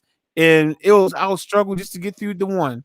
Because go ahead. You get burned out after a while, man. Yes, that's what happened. And I never fully recovered. What happened was in 2018, around May, I stopped. I totally stopped making tutorials. And for like a month. And people had started, after about 2 or 3 weeks, people would start leaving messages like, yo, we haven't seen you're not leaving your channel, you're not abandoning the channel and anything. I wouldn't even respond to people's messages at all. I was just like, I was done because I had went more than a year. I'm talking about going to work full time. When I started this, I was actually still married. So I had a house full of kids and everything and a wife when I first started. And I'm talking about I was teaching all day, come home, I would have to deal with whatever I had to deal with and go right downstairs. I'll do some tutorials, maybe get 2 hours of sleep or something. Hey, you probably do like me when I go downstairs to my wife. Yeah, I'll be back up in about 10 minutes, about 15 minutes. She's like, yeah, right. Yeah, 3 hours later. Yeah, 3 hours later. Yo, it was just crazy, man. When I tell them I'm going to the lab, they already know I ain't coming back up. But and music will burn you. It will. It will. Yes. We might have to have a discussion on music burnout and how to avoid it. And then, and what gets me is they said, well, you don't love it like you say you do. Yes, I do, but you get burned out. That doesn't mean I don't love it. Right. I'm just, hey, I got to take a break sometime. Hey, I tell you what, before my son was born, he's 1 now. But before he was born, man, I was playing in like easily like 2 or 3 different bands. And I was like, how did I get involved in this? Right. Yeah, that's how do you do it? You don't even realize how you do it, right? Just like with tutorials. I'm sitting here like, how in the heck did I do that? How did I do that? I'll come down here and I won't be able to. It will take me all night just to get one song down. Yeah, just because of the mental. It's like my mind won't stay focused. It's not like I can't do it. It's like my mind would just be like, I don't really want to do this right now. That's what my mind is doing. So I'll look at something on YouTube, and then I'll look at the next video, and then I'll look at the next video, and then and before I know it, 2 hours done passed, and all I figured out was the first 2 chords of the song. Hey, Jazz, with Brandon, we gotta do this. We forgot this. What's up, man? Hey, I tried that the other day. I don't know how she does that. I tried it too when they first said it, and I tried to play on bended knee. I sure enough did. I was like, I can't do it. That's amazing. I can't do it. Yeah, I can't do it. I can't either. But actually, I haven't been down here in the lab. And since Brandon been here, when Brandon got here, it was the most I ever been down here. Okay. Because I was just like, I'm tired. I get it. Hey, and especially when you're a musician, and I don't know, with musicians, you really got to feel it to do it. If you ain't feeling it, it just ain't coming out. It ain't coming out right. And then especially if you got something else that you would much rather do musically, you know. But yet you gotta sit here and keep learning these songs, and it's just like I don't want to learn this song right now. I want to do something else. My head goes off. I mean, it's like when I play for weddings and they give me these songs. I'm like, oh man, I hate this song. I know. I feel you, man. I feel you. And people gotta understand. It's like because the burnout's real. Burnout is real. It has nothing to do with your love for music. If you, I don't care what it is that you do. If you do it too much, you're gonna be burned. I don't care what it is. Pick anything. Pick anything in life, and do just that, and barely do anything else, and tell me you don't get burned out from it. Hey, I'm telling you, Sunday I done 3 tracks in a row, and I was like, what am I doing? I don't know how you do I that. was like, I've been up since 4:30 this morning, and I came upstairs. I looked at my wife. I said, oh my God. I said, it's 2:00 in the afternoon. She said, yeah. I done missed breakfast. I done missed everybody waking up. It's just, oh man. I had to turn it off. But when I turned it off and I went upstairs, I'm still thinking music. Oh my God, I gotta get back down there. Yeah. Man, do you know how many tutorials I'm behind on? I'm like, yo, and that's what I be thinking. It's like when I cut this off and go upstairs, because I know I can't stay down here tonight. All I'll do is sit in this chair, and my head will be like this, and I'll have a cord in my neck. So I already know, because I'm fighting sleep right now. I'm fighting sleep now. So, and y'all know what I'm gonna do. Yeah, like you y'all did Saturday night. But y'all saw the other night. I do that all the time down here. Yeah, I understand that. I do that all the time when I'm down here trying to learn a song, especially if I got a section on repeat because the chord is hidden and I can't hear it. So I'll just loop it. I use my DAW software and I'll just loop it. And then I wake up 10 minutes later and the chord's still ringing in my ear. Torture. It is torture sometimes. It is. So for people that don't understand where musicians come from, musicians get burned out just because we do music. I don't even listen to music in my car. I listen to talk radio. I look at YouTube. I would like a live podcast on YouTube. I do not listen to music that often in my car. I really don't. I thought I was the only one that done that. I promise you, I thought I was the only one that done that. I'll get in my car and I'll put Kev on stage on or something. Him and Doughboy and listen to them cracking jokes or something, Righteous or Ratchet or something. I don't put on music. It's very rare that I'm in the mood for music. Like a couple of weeks ago, before this happened, for some reason I was shocked. I was in the mood to hear music. And I remember listening to it for like maybe a week or something. And then I went right back to Righteous and Ratchet and all this other stuff that I would look at, it's like stuff that had nothing to do with music. Yo, it's like it's real out here in these streets, man. Hey, it's for real. It's like, yo, and here's the crazy thing. When in 2017, I had to keep doing those tutorials even when my marriage fell apart. I did not announce anything about my marriage. I think it was June 27th. I was down all night working on, I think it was a D'Angelo song. I can't remember which one. It was a D'Angelo song I was working on. Finally came up. She all upset with me because I was down there all night or whatever. But we was already, trust me when I tell you, we was already just not feeling each other anymore. And so it's like I never even went to sleep. And we had the discussion. And just like that, it was just like, all right, I'm gonna call up my mother and see if I can go there. All right, because I ain't had nowhere else to go. Call her, and my mother said, "Boy, you can come home. I don't know what's going on. Just come home, whatever." Right. And then literally, I broke down all my equipment, And I went to get my nephew, who I guess at the time was like 22, 23, and he's like 26. And I said, look, man, I gotta come pick you up, man. I need you to help me move this stuff out. And so it took 2 days to get all my equipment and all my stuff out. And then after 2 days, we bought all this stuff down here, and I connected my essential things and kept making tutorials. Yep. I literally had just left my wife. I just left literally 2 days earlier. I had left it, and I never said anything. I just kept right on making videos. I even will make sure that the ring was still on my finger. I would make sure that when I press record, I would keep the ring down here because I ain't want nobody all up in my business. Right. And I would put the ring on, and I would just, hey, what's good, y'all? It's your boy, how's it going? With a big old smile on my face, click it off, and then be sitting there like. But you know what I'm saying? When the tutorial's over, I'm sitting there shaking my head like. Yep, and that probably helped you get through that rough time also. It probably did. Yeah, because that's what musicians are hard people to read. It's hard to be in a relationship with a musician for real. Yeah, that's true. Because musicians are.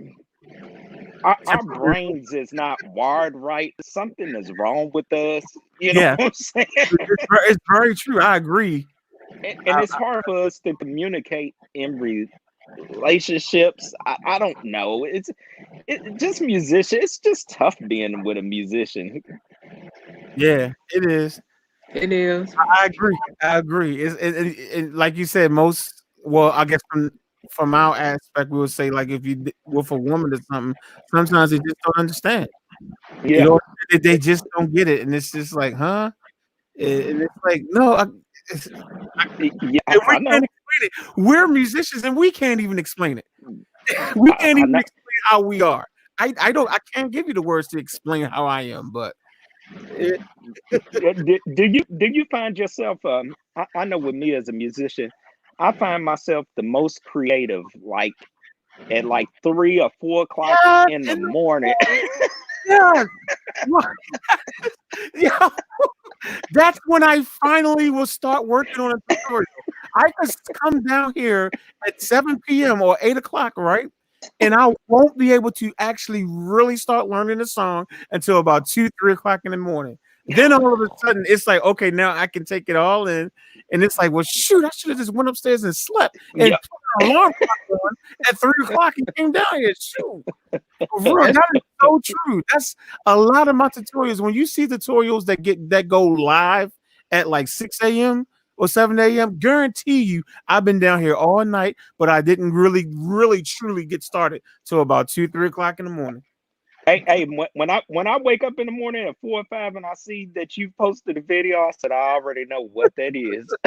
Yeah, man, you already know that I've been up all night, and when you see the video, I'm probably asleep.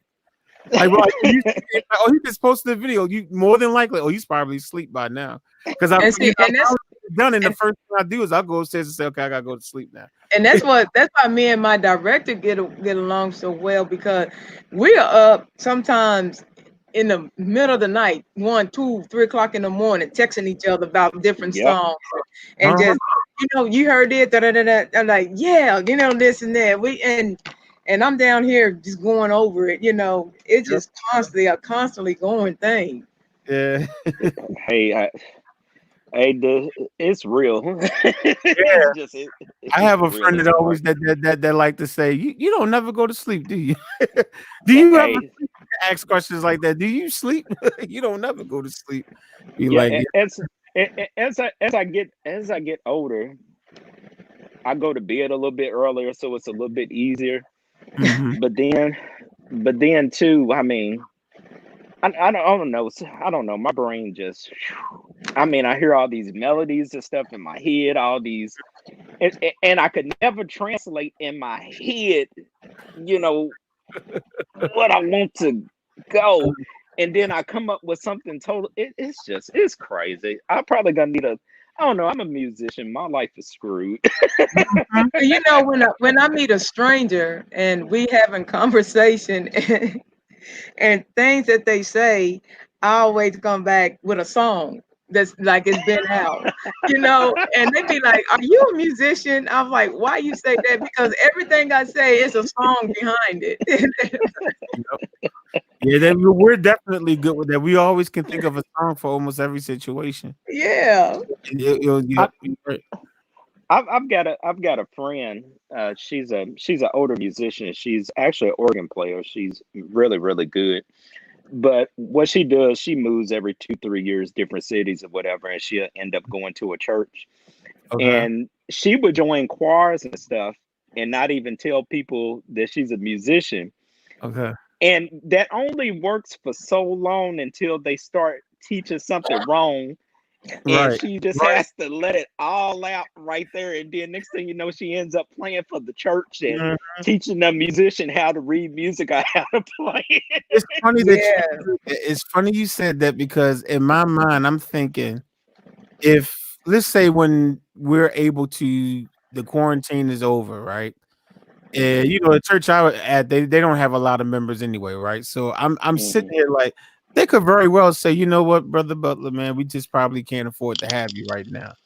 And I told myself, I said, now if they do that to me, it's funny what you just said. I said to myself, I don't even think I would look for another church to play at. I actually think I would try to find somewhere where no one knows me and just go in there and sit there. And I guarantee you that at some point, that's probably going to happen to me. That what happened to that lady. I bet you. And I've already thought this. I said they might be like, you know what I'm saying? You know, the ties didn't come in during the, you know, the break and everything. And you know, we already have a small congregation. I can hear it right now. I might not even be going back to a church. And I'm fine with it if that's the case. If that's what happens, that's what happens. The Lord got taking care of me. I'm not worried about it. But I said to myself, I said, I don't even think I'll look for another church to work at. It's like because it's working for a church really can burn you out. It really can. You know, it was so funny that before this quarantine thing happened, I haven't had a vacation in, I'm talking about years. I'm at church every Sunday. I'm there for every Sunday, every rehearsal. And I was gonna meet with her to, you know, tell her, you know, I really need about a week or two, you know, vacation. You know, I was willing to take it non-paid, but this quarantine thing ended up happening, you know, and I was like, you know, and everybody's like, man, you miss it. Yeah, I missed the church part, but the music part, you know, I'm okay, because I did need a break from it, because I was starting to get overwhelmed. Yeah. You know, especially when you got regular work, you got a family, you know, it's just the burnout is real, man. Right. You got that right. I mean, you tried with me, even though I'm retired, and they were like, "Oh, you got all kind of time on your hand." No, I don't. You know, I'm going to school, and then I'm playing for 3 churches.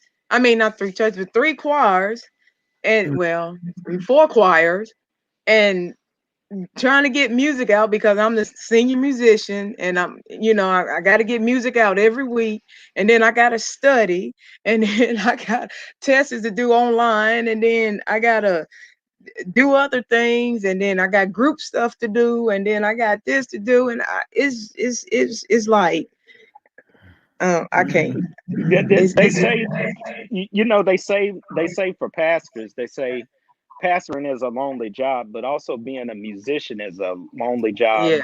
You know, also it's really lonely. Yes. Yeah. Yes.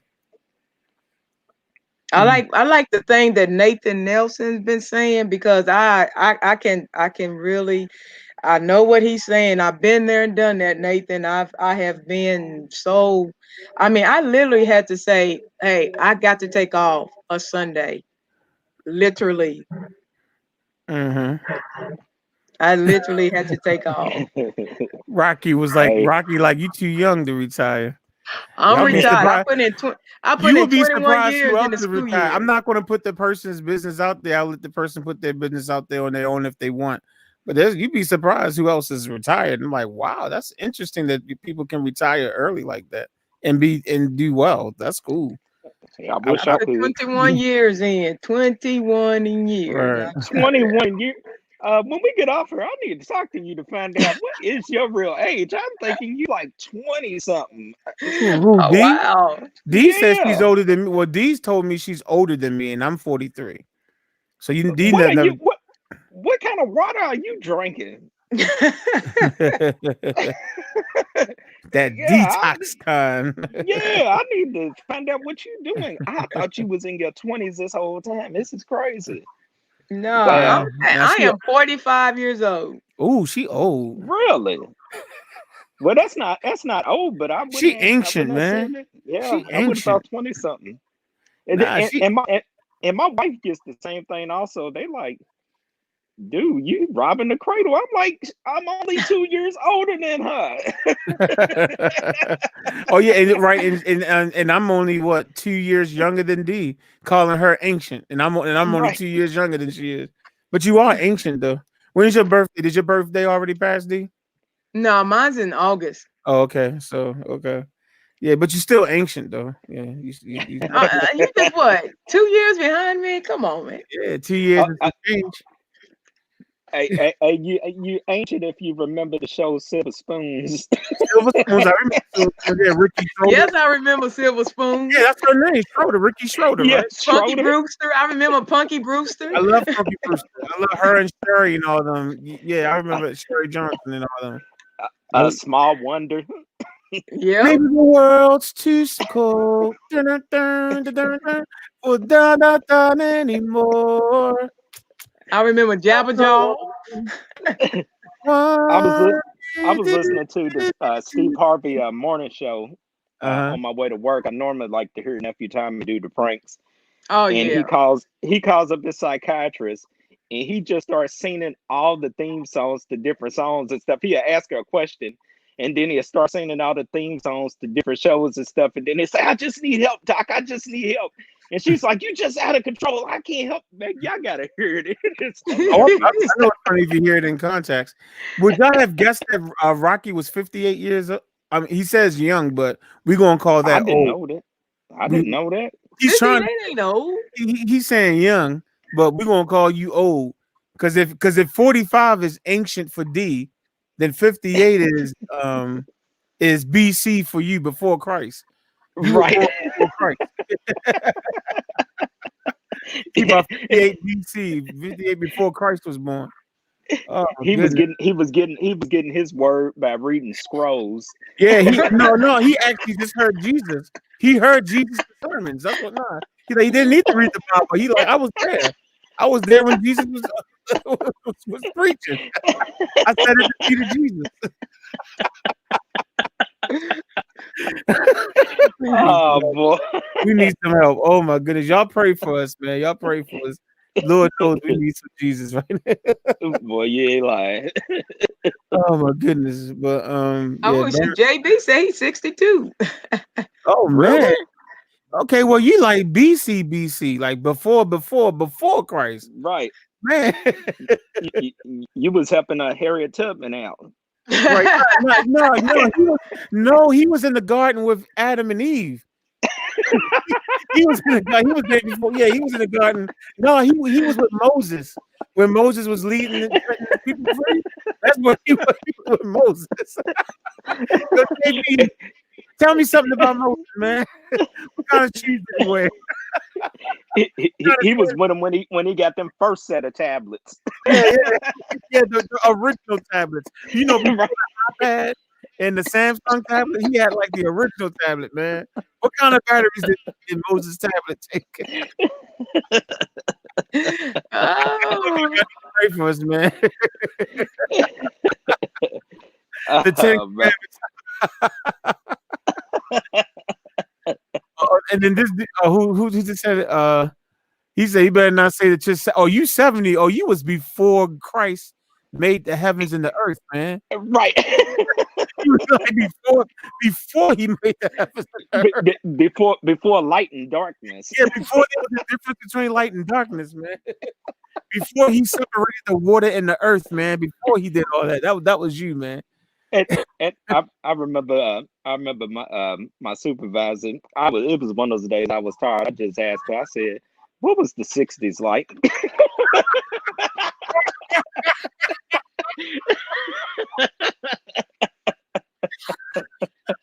wrong, man. But it's funny because my kids, my students and everything, for me, it does 1977 don't seem that long ago, but when they find out I was born in 1977, they was like, wow, you was born in the olden times. Olden times? I'm not D. Come on now. I wasn't born in the olden times.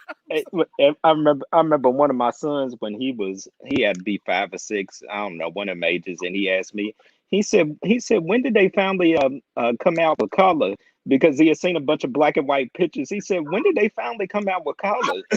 I had someone ask me that before. I'm like, color TV was out when I was born too. I've had a kid say something about TV. I'm like, but what's funny is that my very first TV was still black and white though that I had in mine too. I had a little white one where you had to use pliers. Had to use pliers to turn the station. I had that. Yep. But color TV existed. We still had a color TV in the house. It just wasn't in my room.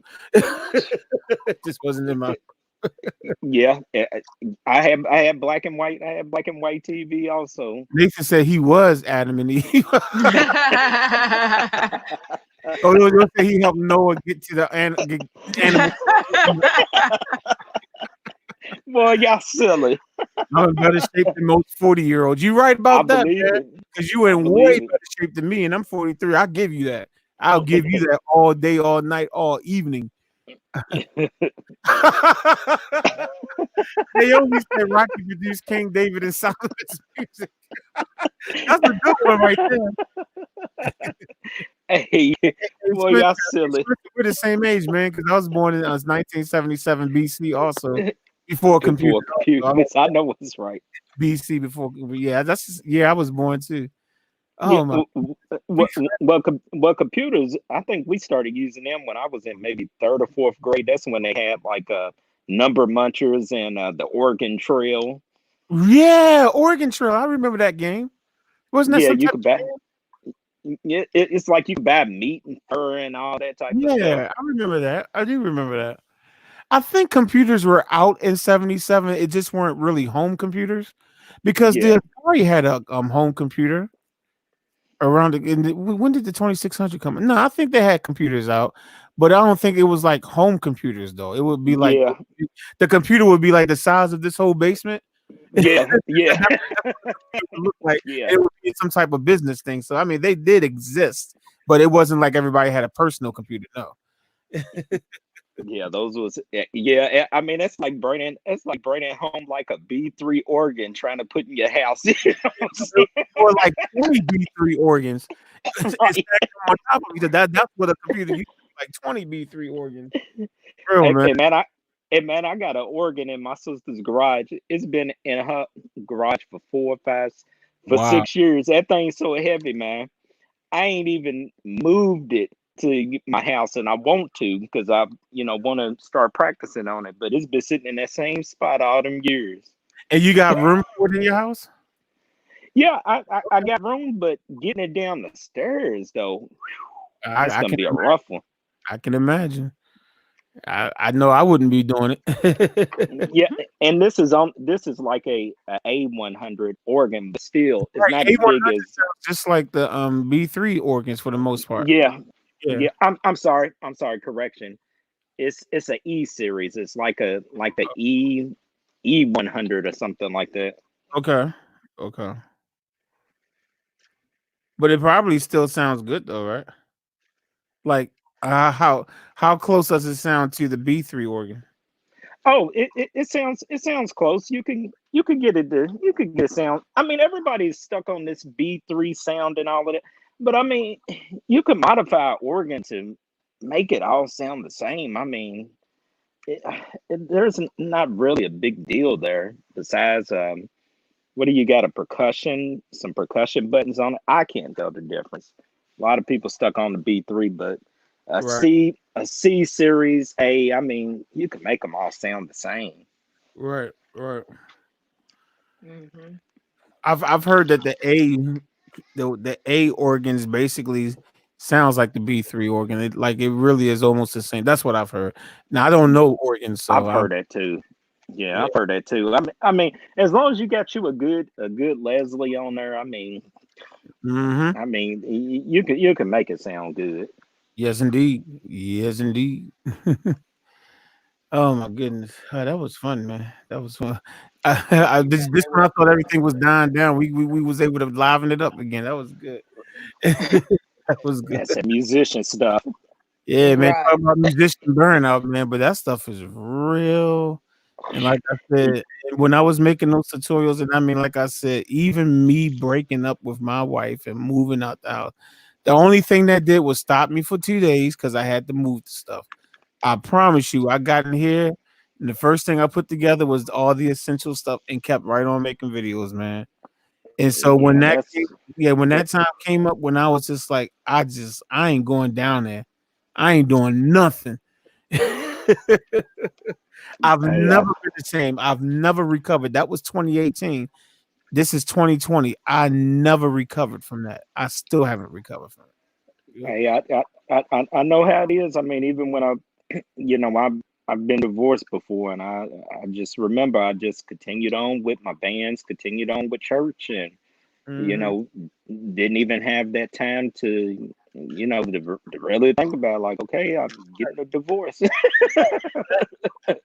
and for me, it weighed so heavily on my mind because I'm like, man, and actually, somewhat to this day, I still kind of think, man, it's like, does God even see divorce as a divorce? You know what I'm saying? In my mind, I'm like, I don't even know if I'm supposed to even get remarried.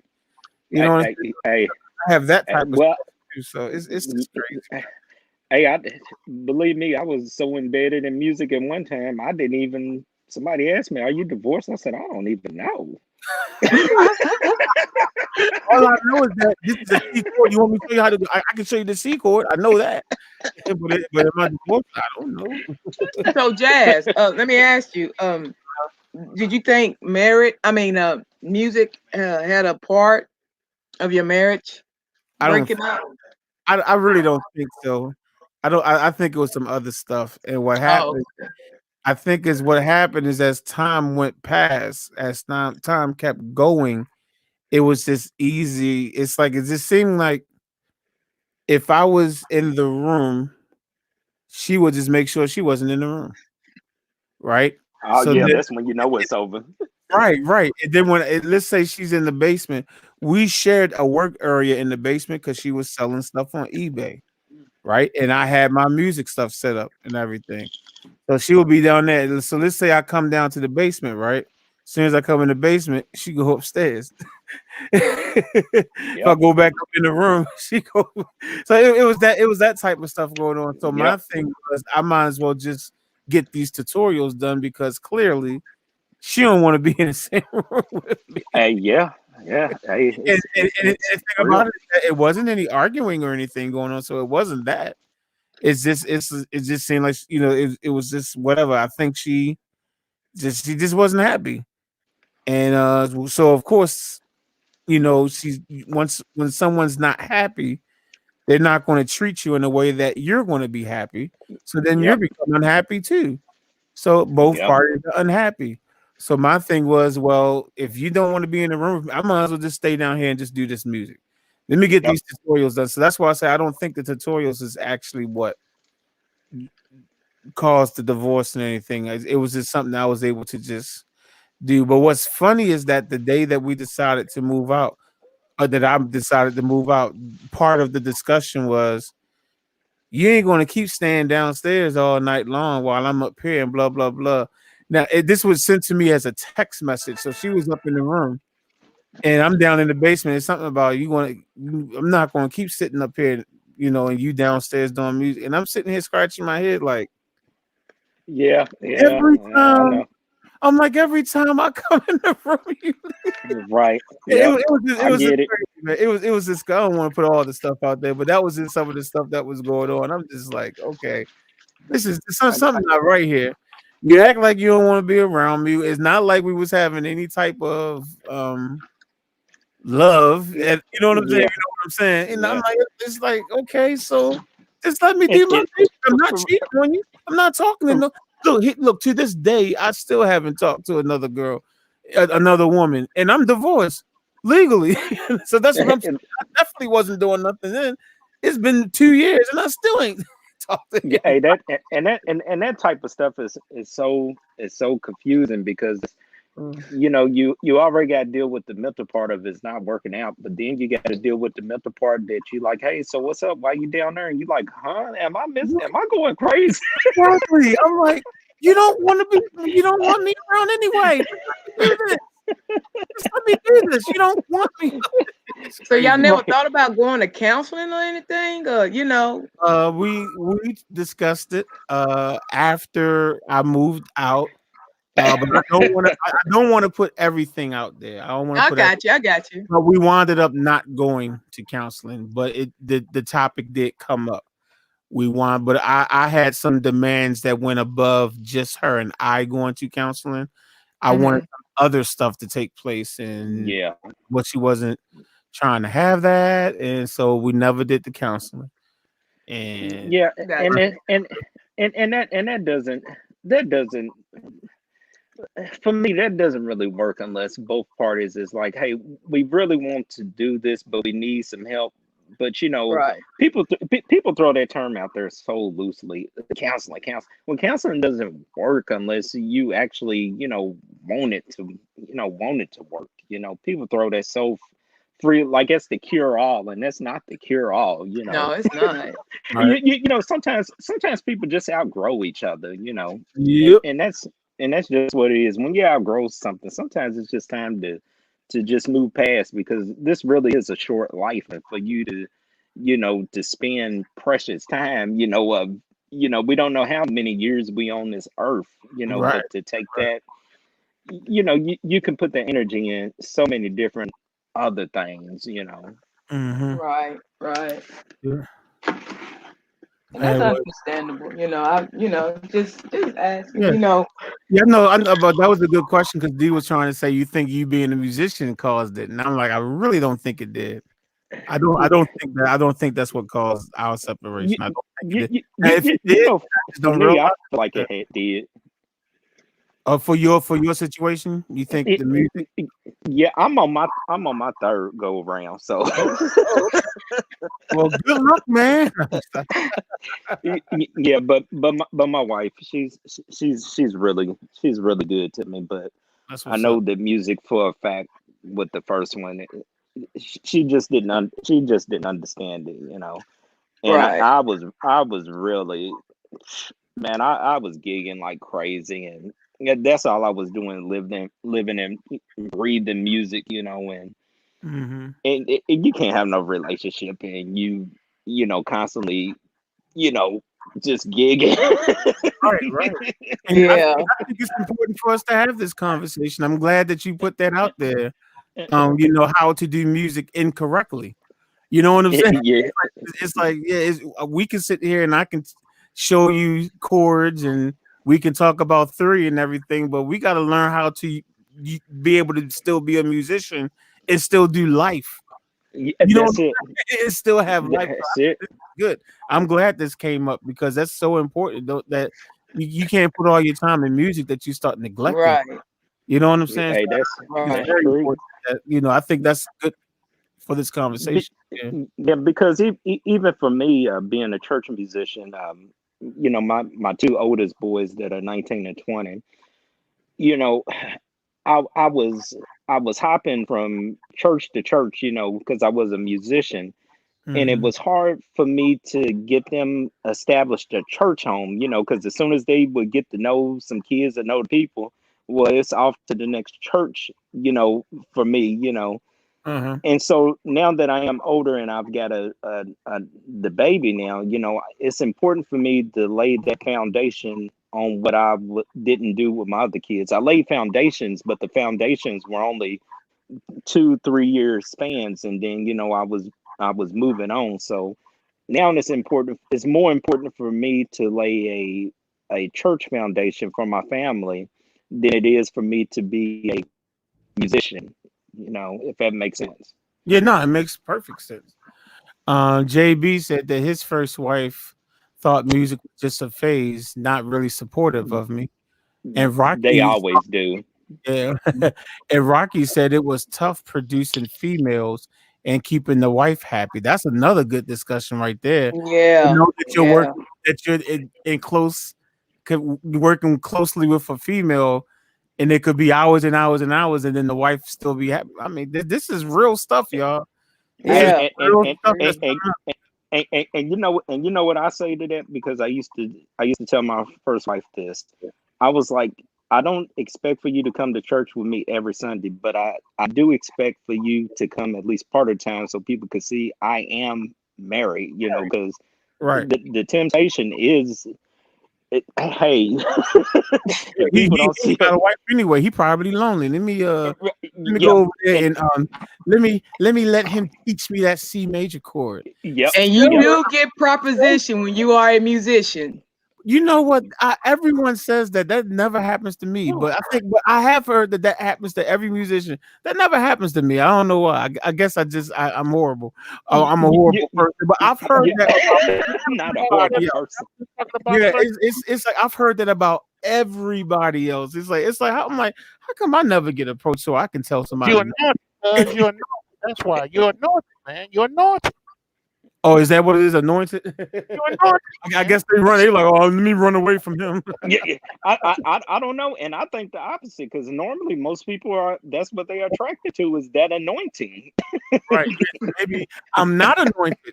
Maybe that's what it is, and I'm not anointed. You're not anointed. So that's why they're not. You know that stuff never happens to me. And I hear musicians say that all the time, like, oh yeah, you're a musician in church.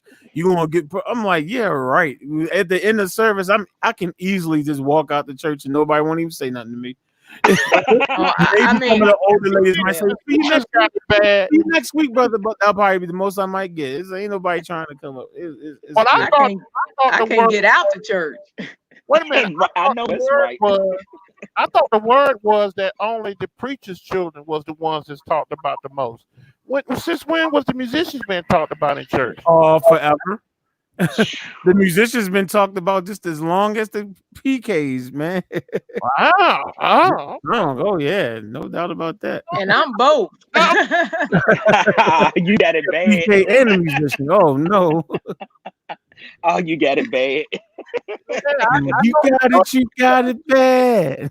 Oh, everything you done was underneath a microscope. I would have kept up with my dang on piano playing if I knew it was like that in the church for musicians. I told you, James, it wasn't like that for me, man. It's still not like that for me. I guess that's a good thing. I guess it kept me out of a lot of trouble. But yeah, you know, people always, you know what it does, but because everybody says that, everybody always say you musician church, you're going to get proposition and all that stuff, you know, and that's the negative thing that has done to me is make me think I must not be all that great then. in all honesty, I'm like I must not be that great. I must don't sing that well, and I definitely must don't play that well, because everybody keeps saying that. Oh yeah, you don't even have to be. Look, people will say you don't even have to be that good, and it will still happen. I'm like, well, shoot, I must really be. And when people be like, yo, why you say, why you try to down yourself? I'm like, because nobody like me. It's crazy, man. Some people got swag, cause you know what? You don't feel bad. I feel the same way. I guess some people just got swag and others don't. We just build. I don't have any. That's what it is. I don't have no swag. And maybe my breath. I don't know. Maybe my ain't nobody coming over me. You know, even for me as being a musician, I guess it's something I should have talked about with young musicians also, especially in the church. Bring it up now. You are really exposed to a lot of things, a lot of behind the scenes things that if your relationship ain't tight with God, I mean, that stuff would make you feel like these people are fake. These people are not for real. Why am I even? I mean, there's some grimy stuff that goes on behind the scenes. So I've heard. Look, it hasn't happened with me, but so I've heard. Let me tell y'all. That's what I've heard about it. I necessarily ain't been in it, but I've certainly heard about it. Hey, look, when we go to on the outside, we can tell you everything on the outside. We just sure enough can't tell you what happens on the inside. it's when our group goes anywhere to sing. I mean, before we leave out of there, it's always somebody. I mean, it's even a guy that's in a wheelchair, that comes up to our singer. That comes up to one of our singers, and he goes, "Hey, I got one good leg for you, girl. I got one good leg left. Come on, D." No, he wasn't for me. He was one of my singers. He was after one of my singers because she sung At Last, and he loved it. And he rolled right up to her and just looking right there in her face. Baby, I know I only got one. It brought leg. back memories. but you know what? I got a big check because I only got one leg, baby. I can take care of it. Look, that's even worse. To change my diaper when I pee myself, girl. Come on, I take care of you. Look, Richard, or that one uncle with the bad leg. They know how to do all the church dances on that one leg. You know that uncle. He think he just doing something. Girl. Come on, girl. Come on, girl. Oh my goodness. Girl, I'm glad we're coming towards the end of this on a lighter note because we was kind of heavy earlier. Yeah, it was. It was. It's like, what kind of church is this? Look for the one that got the colors that just offset everybody in the church. Trust me, you'll recognize the uncle in the church. He the one that looked like the pimp in the church. Everybody wearing solid colors. He wearing the brightest colors possible. Right, right. The brightest shoes. Yeah, you can recognize uncle anywhere. James. Yeah. Hey James, everybody's got that one uncle in the family that is just a pimp, a player. That's from the Himalayas. That's kind of a pervert. Yeah. Hey, am I the only one who had that uncle that when he talked to you, he used to have that little cigarette that go up the end of his lips, and every time he talking, you see, son. Yeah,